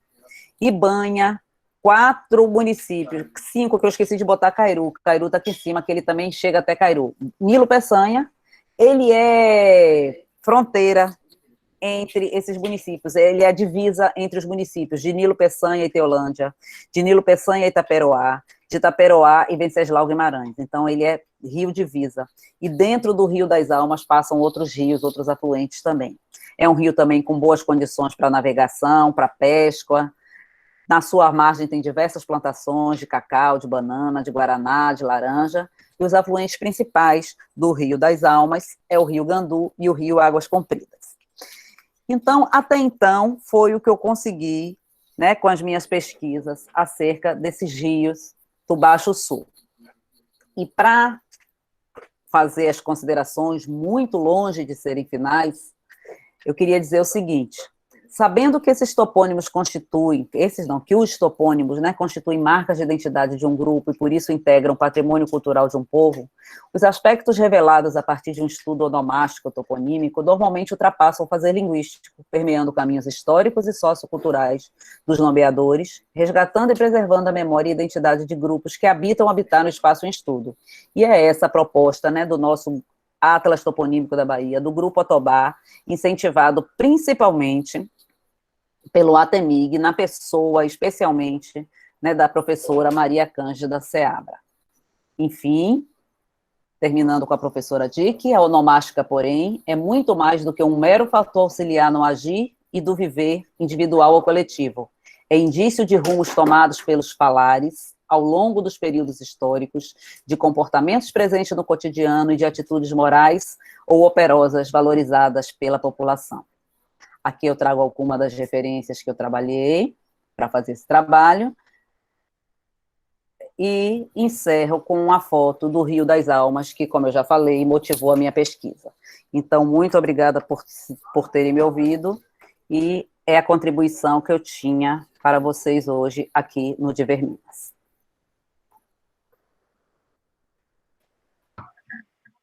Muito obrigada, Celina, né, por essa rica exposição, né, trazer um pouquinho da Bahia aqui para Minas, né?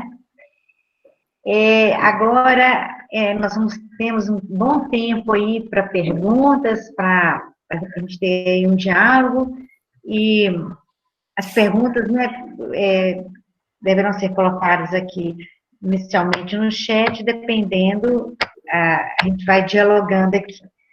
Tem uma primeira pergunta para Celina, do Geander. Não, primeiro para Ana Paula. Geander, Ana Paula, eu estudo os axiotopônimos. Você acha que eu deveria, a esta altura, chamá-los de antropoáxio? Você pesquisou algo sobre os axiotopônimos?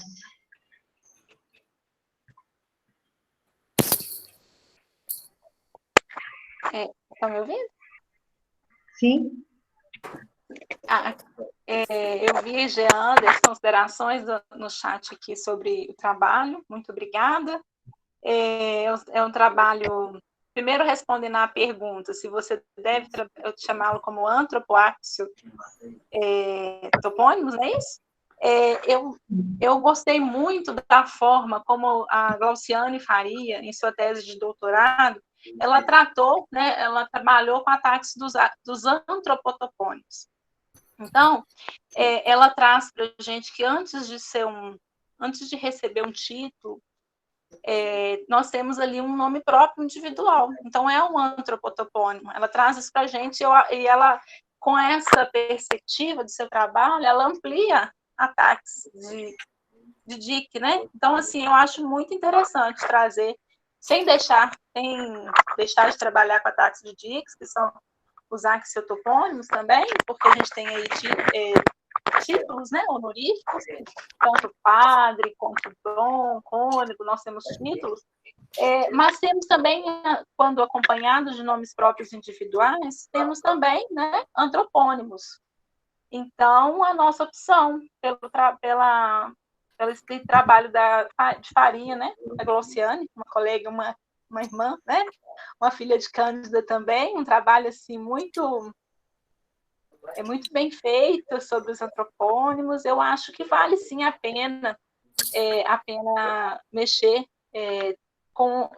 trabalhar com os classificar como antropoaxiotopônimos quando se tratar, né, de títulos acompanhados de nomes próprios individuais.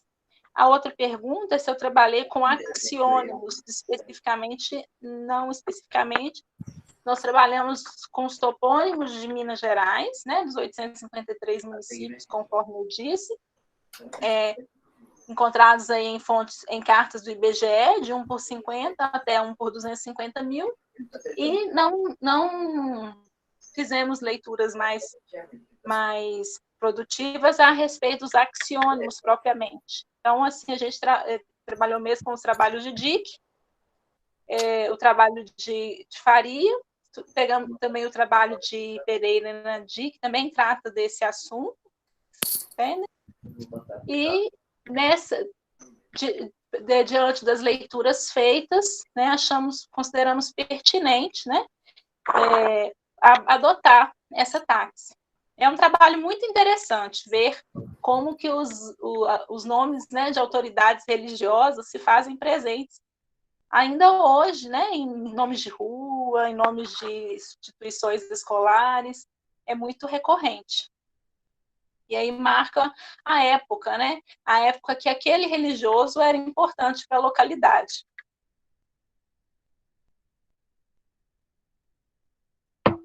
Ok? A outra pergunta do Geander vai para você, Celina. Professora Celina, de modo geral, quais são as fontes? São leis? São revisão bibliográfica? Que você utiliza para o resgate das informações enciclopédicas? Eu falei, Geander, que as fontes que a gente está utilizando agora, o IBGE, que todo mundo usa, o SEI, que é um documento nosso aqui mesmo, da Superintendência do Estado da Bahia, e eu tenho encontrado muita coisa nos diários oficiais do Estado. Eu já trabalhei com ilhas e não encontrei em lugar nenhum. A fonte mais segura foi um diário oficial, e agora, quando eu fui trabalhar com os rios, a mesma coisa. Foi um diário oficial, né, como eu falei, que dá os limites desse território de identidade, que eu encontrei esses rios. Mas a gente a gente tem buscado outras fontes, a gente não trabalha como vocês aí em Minas, com a professora Cândida, que já está muito evoluída, né, com as fontes históricas ainda, a gente ainda não trabalha, a gente trabalha mais com essas fontes de dados mesmo, de IBGE, SEI e Diário Oficial do Estado. Do Estado, porque a gente está trabalhando com tudo, do município, só quando a gente está trabalhando mesmo com a toponímia urbana, mas para essa pesquisa mais ampla, o Diário Oficial do Estado, é o que eu tenho mais gostado, né? E, claro, os mapas do IBGE, mas é porque como eu me embaralho com aqueles mapas, eu não gosto muito de mapa, eu ainda prefiro ficar lendo letrinha por letrinha no Diário Oficial e pegando tudo, porque depois a gente vai lá para o mapa e confere, e estão lá, aqueles rios todos que estão no diário, estão no mapa. Então, é por aí, Jander. Não sei se eu te respondi. A outra pergunta é da professora Marta Scherrer, ela comenta que riqueza de detalhes nesse simpósio, e faz duas perguntas. A primeira, há mudança perceptível nos nomes dos rios em Minas e na Bahia, antes e depois da lei do Diretório do Marquês de Pombal? Boa pergunta, professora, para a gente pesquisar. Aí eu estou... É hipótese, não tenho certeza. Os hidrônimos são os que menos mudam dentro aí desses estudos toponímicos. Cândida pode até me confirmar isso, mas pelo que eu pesquisei, são os que menos sofrem mudança. Eu não acredito que tenha havido uma mudança assim considerável em função da lei do Marquês de Pombal, mas é um caso interessante para a gente pesquisar. Eu estou falando não no nome dos rios, a gente vai encontrar nos acidentes humanos, né, no nome de lugar, de cidades, nome de ruas, de bairro, pode mudar, mas os acidentes físicos a gente encontra muito menos mudança. Porque parece que no norte houve muita mudança, né? É mesmo? Mas agora... Mas foi uma excelente colocação, porque a gente vai pesquisar, a gente vai dar uma olhada, né? Eu não sei se Cândida já teve, porque Cândida que trabalha mais com dados históricos, se já teve acesso. Porque na época eles mataram 40 mil falantes de língua geral, porque o que determinava se era da Espanha ou de Portugal era a língua que falava. Aí eles falavam a língua geral e mudaram os nomes. Verdade, é verdade. Eu vou completar aqui, Marta. Vou responder por Minas, tá? Foi Minas, o Marquês de Pombal foi no início do século XVIII, e na época do início da povoação em Minas, né? Então, a gente tinha nessa época a inauguração do Seminário de Mariana, e esse seminário, ele ficou fechado, ele era para ser inaugurado no primeira metade do século XVIII, 1742, mas ele foi fechado porque eram os padres, né, os jesuítas, e o Marquês de Pombal proibiu o funcionamento, né? Então, em se tratando da ocupação do território mineiro, nessa época, o que precisava que o índio nomeasse tinha de ficar, que assim, as terras mineiras aqui eram interiorzão, não é? Então, para chegar nos lugares aqui, precisava das diretrizes aí, das direções dos índios, né? Então, o índio sabia o significado de um nome, por exemplo, de um rio, ele falava, não, esse rio, e aí ele direcionava as bandeiras, os sertanistas, os bandeirantes e os sertanistas posteriormente, né? Então, naquilo que os portugueses precisavam dos índios, na toponímia continuou. Agora, o que não precisava, o português deu o nome dele. Agora, muito interessante que havia uma lei nessa época, eu não sei bem se é uma lei, mas é algo ligado à lei, assim, é uma imposição, que se um lugar era ligado a ouro, se havia pedras preciosas, se havia riqueza, a pessoa que tomasse posse daquele lugar não poderia dar seu nome, tinha de dar um nome de santo. Então, Minas tem muito nome de santo, mas esses nomes de santos foram impostos pela coroa, né, para nomear um determinado lugar, para fugir do nome do homem, para o homem não ter aquela posse. Não é? Mas a sua pergunta é muito interessante, eu acho que vale para as pesquisas toponímicas, assim, no Brasil inteiro, é algo que eu também ainda não tinha pensado. Uhum. Você quer complementar? Oi? Essa questão religiosa aqui também na Bahia aconteceu. Teve não me lembro se foi no século XVI, XVII, em que, ou início do século XVIII, eu não sei, é o período eu não sei, que houve uma imposição que todos os nomes da cidade tinham que começar com o nome de santo. Então, por exemplo, a cidade de Coité passou a ser Nossa Senhora da Conceição do Coité, e assim lá vai, né? Todas as cidades foram nominadas por imposição também, tinha que ter nome de santo. Isso eu sei. Agora, essa parte do política determina muito a nomeação, né? Se tratando das cidades. Infelizmente, a gente tem isso, né? Aqui em Minas, nós tivemos uma época aí um deputado que ele mandou tirar todos esses nomes de santos que antecediam o nome do local, por exemplo, Santo Antônio tinha um outro nome, por exemplo, um nome português, tirar o nome de santo. E outras vezes, teve um deputado aqui também falou, não, se nós vamos, aquela época da valorização do índio, né, vamos colocar nomes de índio. Então, assim, Minas, os índios tupis, por exemplo, que nós tivemos aqui, foram trazidos pelas bandeiras, né, eles não são daqui.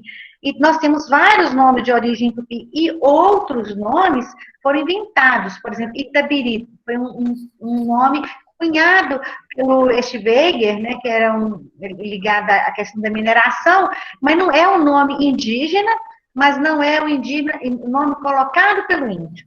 A toponímia, assim, ela causa muita falsa percepção. Ela não é fácil, é só muita pesquisa para a gente chegar à verdade do nome, né? Mas é sempre muito interessante a gente ter ter a história do lado para poder ir julgando luz, nem aquilo que eu falei ontem, é uma arqueologia lexical você trabalhar com topônimo. Revela relações de poder acima de tudo, né? Acima de tudo. Impressionante isso.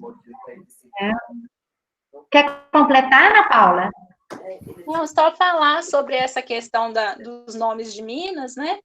Houve um decreto em 1943, se eu não me engano, eu sei que é na década de 30 do século XX, em que fez uma imposição para a redução dos nomes compostos, para não ter mais de 2 palavras, e pedindo, né, a priorização dos nomes indígenas. Então, muitos nomes em Minas Gerais, por exemplo, Dores de Guanhães, então era Nossa Senhora das Dores de Guanhães.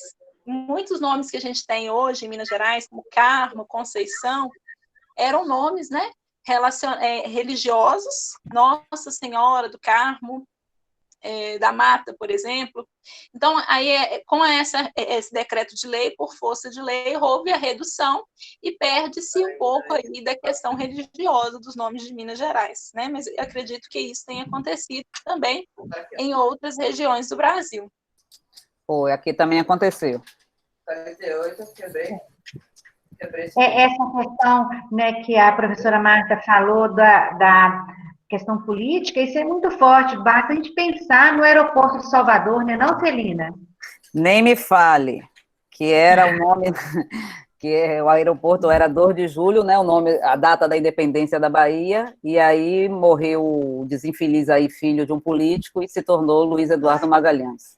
Aliás, tudo aqui é Luiz Eduardo Magalhães ou Antônio Carlos Magalhães. A família Magalhães nomina quase que todos os nomes de lugares daqui, escolas, bairros, ruas, cidades, avenidas, etc. Mas os rios, não, que foi a pergunta inicial da professora Cher, né? Os rios, ele ainda mantém o nome primitivo, o nome primeiro, que, na maioria das vezes, dado pelos indígenas.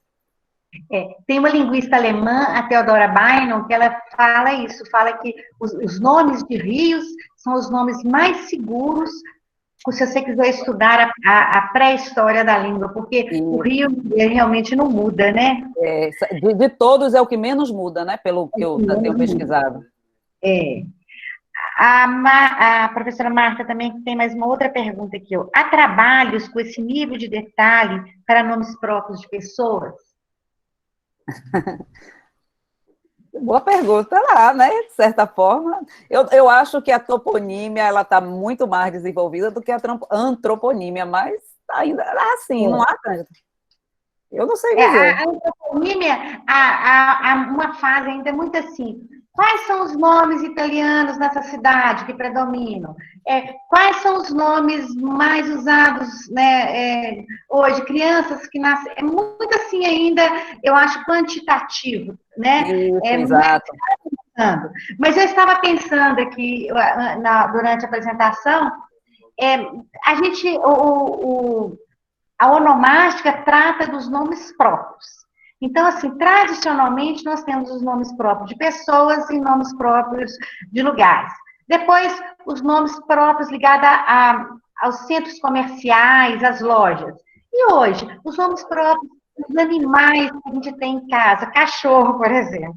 Os nomes próprios de cachorro, por exemplo, ou cachorro ligado, assim, cachorro bravo, né? Ou esses cachorrinhos que tem em casa, a gente tem muito assim, estrela, sol, né? Ligada a astros, lua, né? Vênus.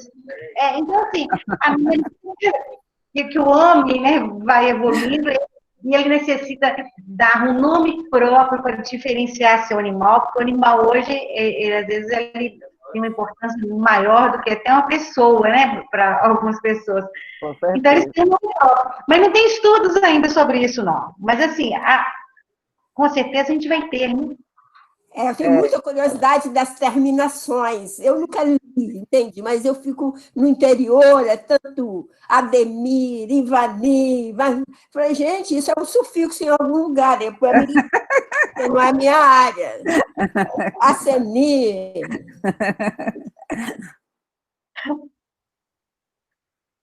Seu microfone está desligado, Marta. Pois é, eu desliguei, mas não parei de falar, né? Mas eu acho fantástico saber, assim, do ponto de vista de vocês que fazem esse grau de detalhe, né? A Gláucia faz, o que faz uma pessoa colocar um nome diferente num filho. Mas eu queria saber por que tanto I, por que tanta terminação, sabe? Eu não quero mudar de área, porque senão eu vou me enlouquecer, mas que me chama a atenção, Talvez a neologia tenha um papel importante aí, né?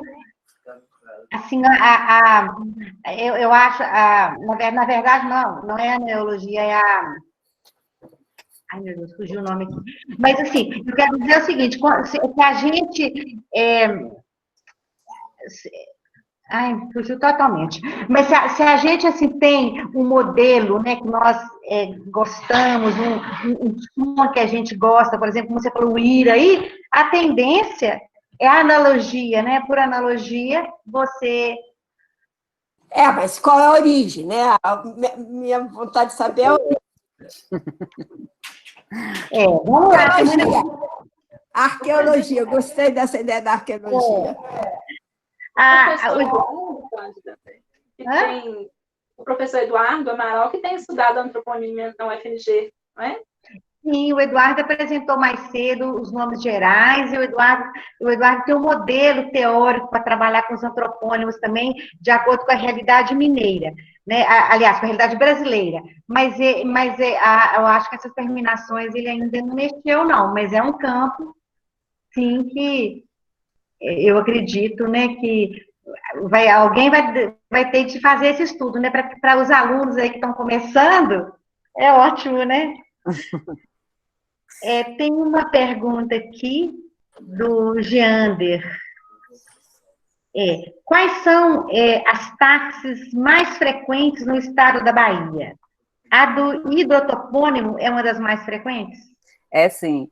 Tanto a dos hidro quanto a dos fito, até agora, são as que a gente tem encontrado o maior número de frequência. Por isso, a minha surpresa, quando eu fui trabalhar com esses rios do Baixo Sul, ter encontrado a predominância dos zootopônimos, que foi a primeira vez que a gente observou essa predominância dessa táxi, né, o zootopônimo. Mas predomina fito e hidro. Hidro acima de tudo.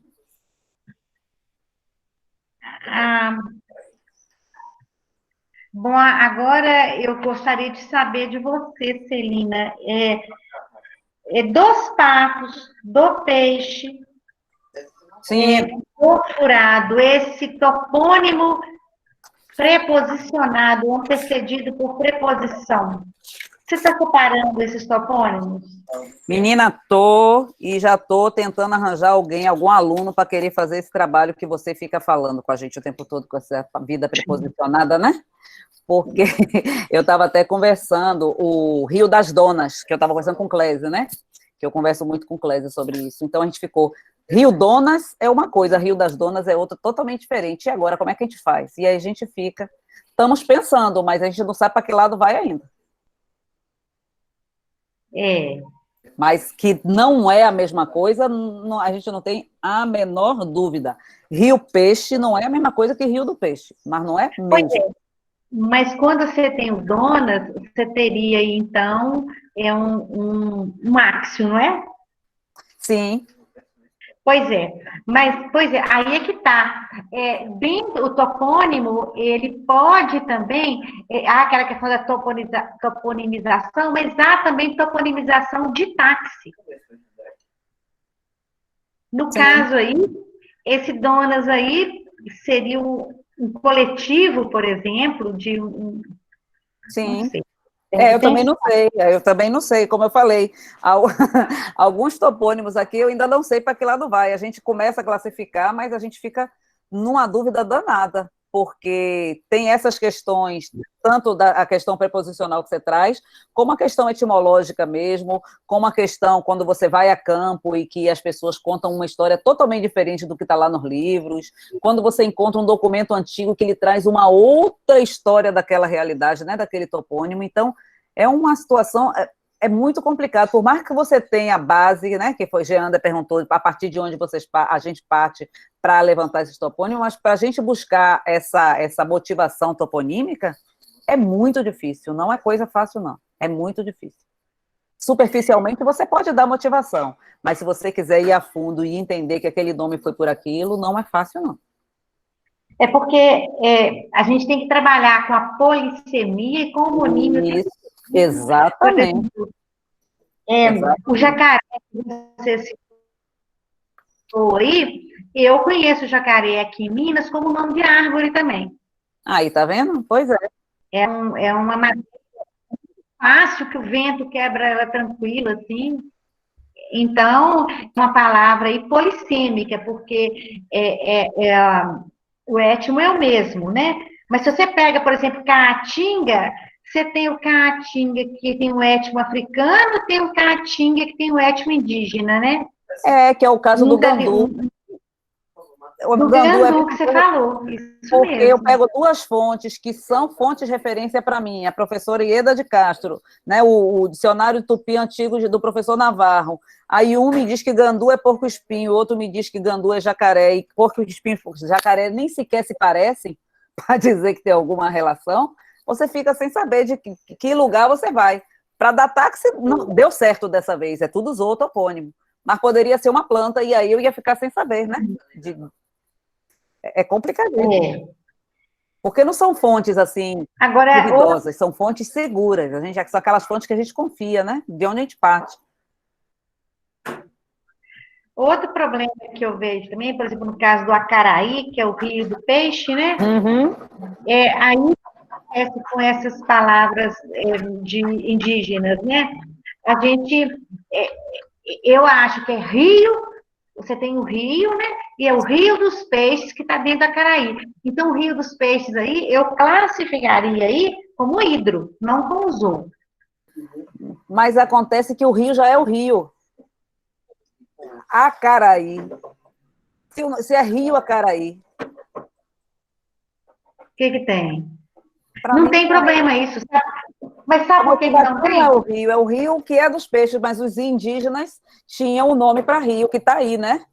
Dentro do nome do peixe. Mas a unidade léxica em análise é o Acaraí. Igual Paraná. Sim, o Caraí, os peixes caracídeos, né? No nome do rio é por causa dos peixes caracídeos.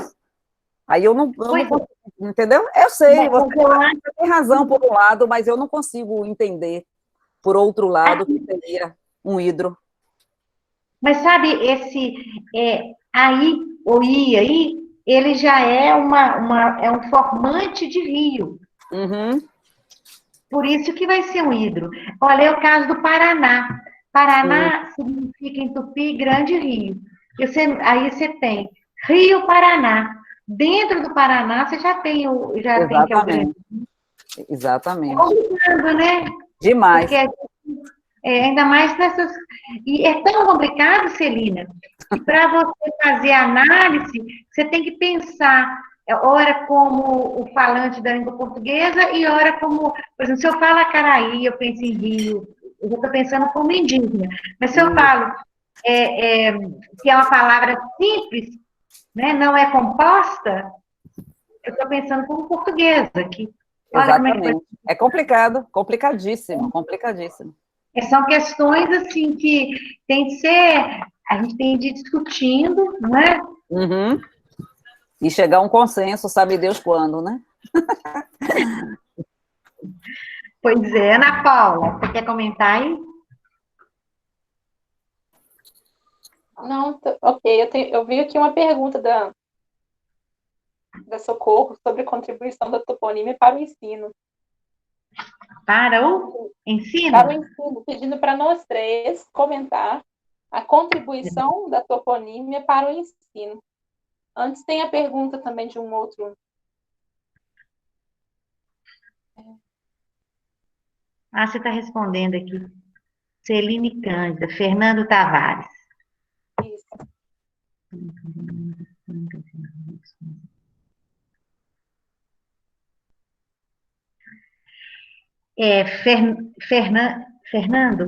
Fernando, não, em Minas nós não temos sangas. O Fernando pergunta, Celine Cândida, aqui é o Fernando Tavares. Eu estou trabalhando com a hidronímia do Rio Grande do Sul e ando encontrando muitas sangas e arroios com acidentes. Esses acidentes ocorrem também na toponímia da Bahia e de Minas? Eu vejo que há uma grande quantidade de tupinismos e guaranismos nos nomes de rios, em particular no Rio Grande do Sul. Seria a hidronímia a mais conservadora na manutenção dos nomes de elemento autóctone? Aqui também a gente não tem nem arroio, nem qual é a outra, nem sanga.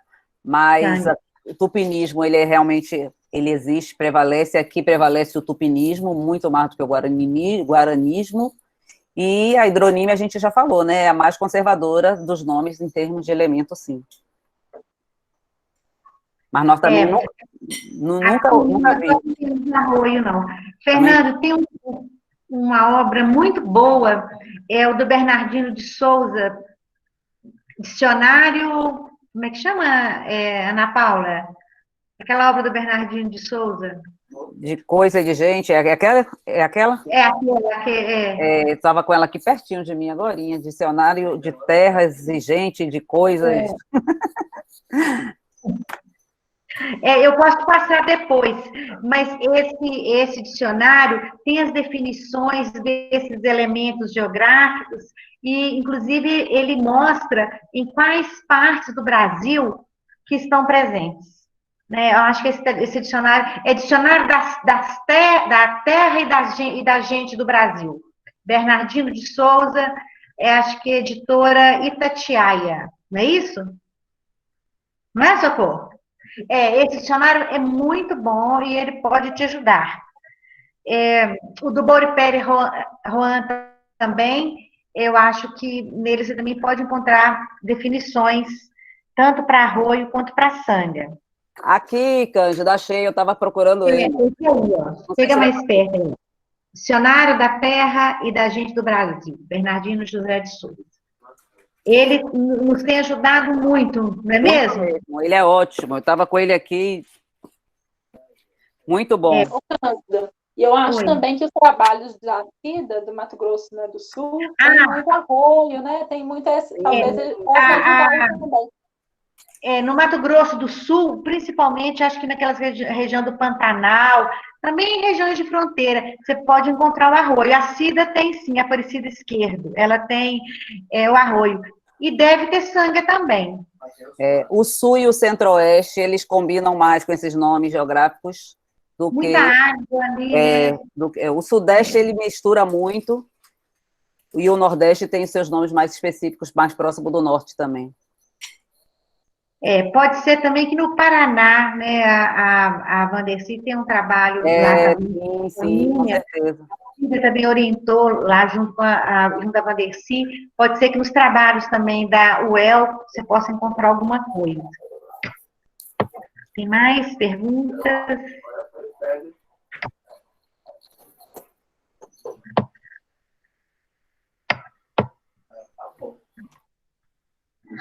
Acho que agora não. Perguntando sobre toponímia e ensino. Eu não gosto nada. Ela pergunta assim: Ana Paula, Celina e Cândida, poderiam comentar a contribuição da toponímia para o ensino? Então, eu vou começar. Você é ótima, porque você tem trabalhado com toponímia e ensino. Então, eu desde 2008 que eu trabalho toponímia com ensino. Em 2008 eu desenvolvi um projeto ainda no ensino fundamental 2, oitavos e nonos anos, estudando os nomes das escolas de Barra Longa. Foi muito interessante. Então, atualmente, eu tenho um projeto de pesquisa aqui na instituição em Ouro Branco sobre os nomes de rua da cidade. Os nomes de ruas de Ouro Branco. Eu percebo que os alunos conseguem identificar, buscar histórias, perceber aí, às vezes, um avô nomeou uma rua e começa a perceber e resgatar a história. Eu acho muitíssimo importante trazer, né, a toponímia para a sala de aula, principalmente pelo fato de a toponímia ser essa disciplina multidisciplinar, interdisciplinar, que você consegue perceber relação com a geografia, com a história, e os alunos, na sala de aula, o estudo da toponímia, ele é muito pertinente e torna o aluno, assim, sujeito do seu processo de ensino-aprendizagem, né? É muito, muito pertinente mesmo. Em Barra Longa também a gente estudou os nomes, né?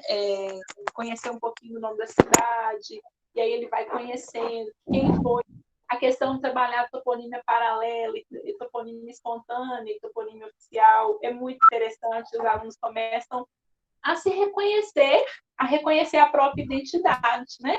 E conhecer fatos históricos da comunidade em que ele vive.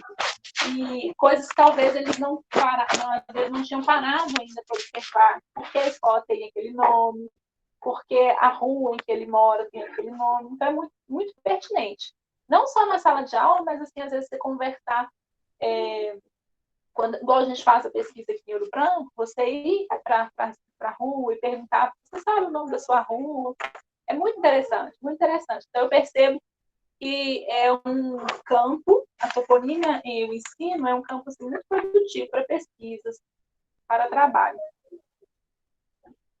Sem sombra de dúvida, Paula. Essa sensação do pertencimento, quando o aluno, né, vai a campo em busca Nós temos aqui, estamos iniciando alguns pequenos projetos de alunos, de mestrandos, possíveis doutorandos, com nomes de bairros das escolas, professores municipais trabalhando em sala de aula toponímica, pessoal do NEL mesmo, do nosso núcleo.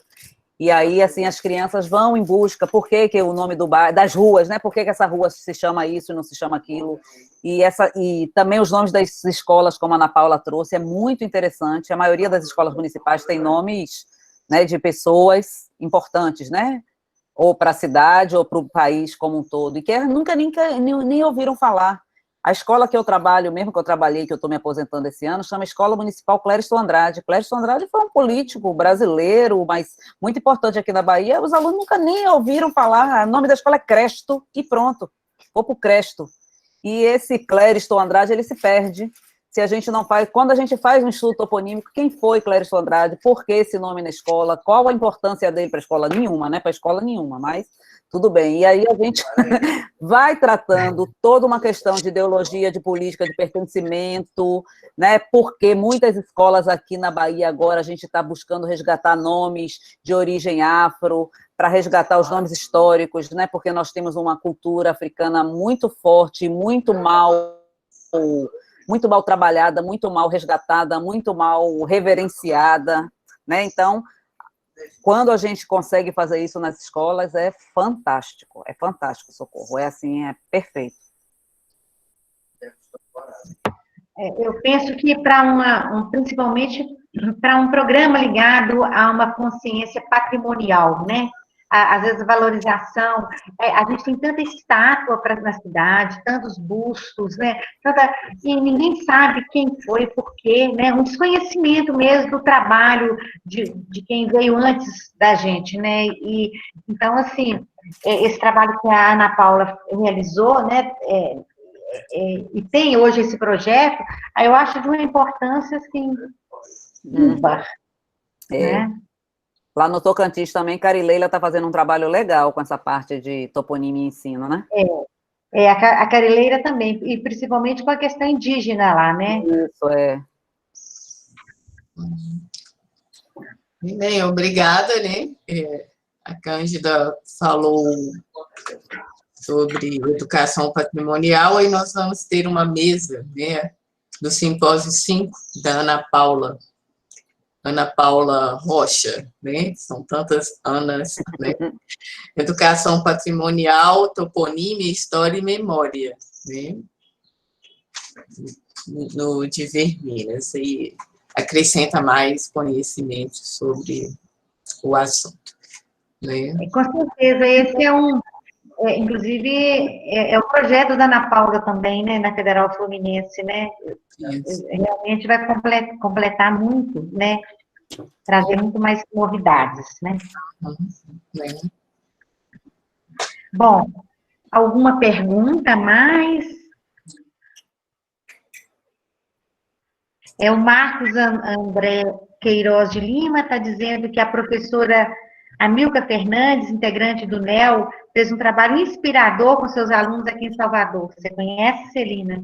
Claro, ela é do meu grupo, ela está caminhando, é ela que eu estava falando, porque ela começou uma pesquisa pós-mestrado e agora ela vai fazer o doutorado nessa perspectiva mesmo, toponímia e ensino. Ela está com o projeto praticamente pronto. Um trabalho lindo. A Ana Paula tem pesquisado em Minas, né? Eu conheço o trabalho da Ana Paula, tem publicação, não conheço, né? Não posso falar porque eu não conheço outro trabalho.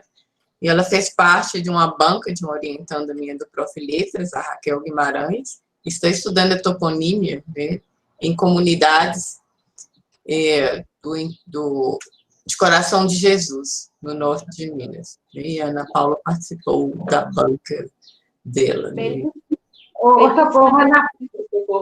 Belíssima pesquisa, gente. Trabalho muito bem pensado sobre a toponímia lá, os irmãos clássicos. A Ana Paula, na Federal de Ouro Preto também, sobre as escolas também, mas as escolas nos povoados, em volta da cidade de Ouro Preto, Ouro Preto, Mariana, um trabalho muito bom também, né? Também ligado à educação patrimonial. Bom, mais alguma coisa? Eu acho que nós temos de encerrar, porque daqui a pouco tem outra mesa, né? Então, eu gostaria de parabenizar, né, as palestrantes, e também a todos aqueles que participaram, com reflexões, né, a mesa proporcionou reflexões, assim, bem importantes, né? Como nós já dissemos, a toponímia, ela dialoga muito com a sociedade, então, a nossa responsabilidade é muito grande, né? Porque é uma maneira, ela é muito visível, né? Então, as pesquisas toponímicas chamam muita atenção das pessoas, então nós precisamos devolver alguma coisa, assim, uma valorização, né? E aquilo também que ontem eu até comentei, né? No nome de lugar, e a professora Marta Scherr também hoje não deixou de fazer menção a isso, se encontra tudo, se encontra problemas fonéticos, se encontra problemas morfológicos, não é, professora? Então, é uma área realmente muito interessante. Então, vamos nos despedir. Muito obrigada, tá? Obrigada, Socorro, Danilo, a Celina, Ana Paula, a professora Marta Scherr, a todos os alunos da Unimontes, alunos da UFMG, mestrandos, doutorandos, colegas da Bahia, colegas da UFMG. Até mais tarde.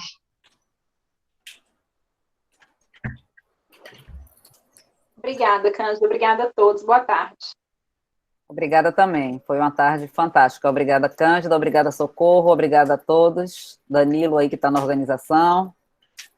Meu povo da Bahia e o povo de Minas que eu amo. Que se eu não for... Olha, eu nasci no Rio, moro na Bahia, mas eu queria ser mineira, viu?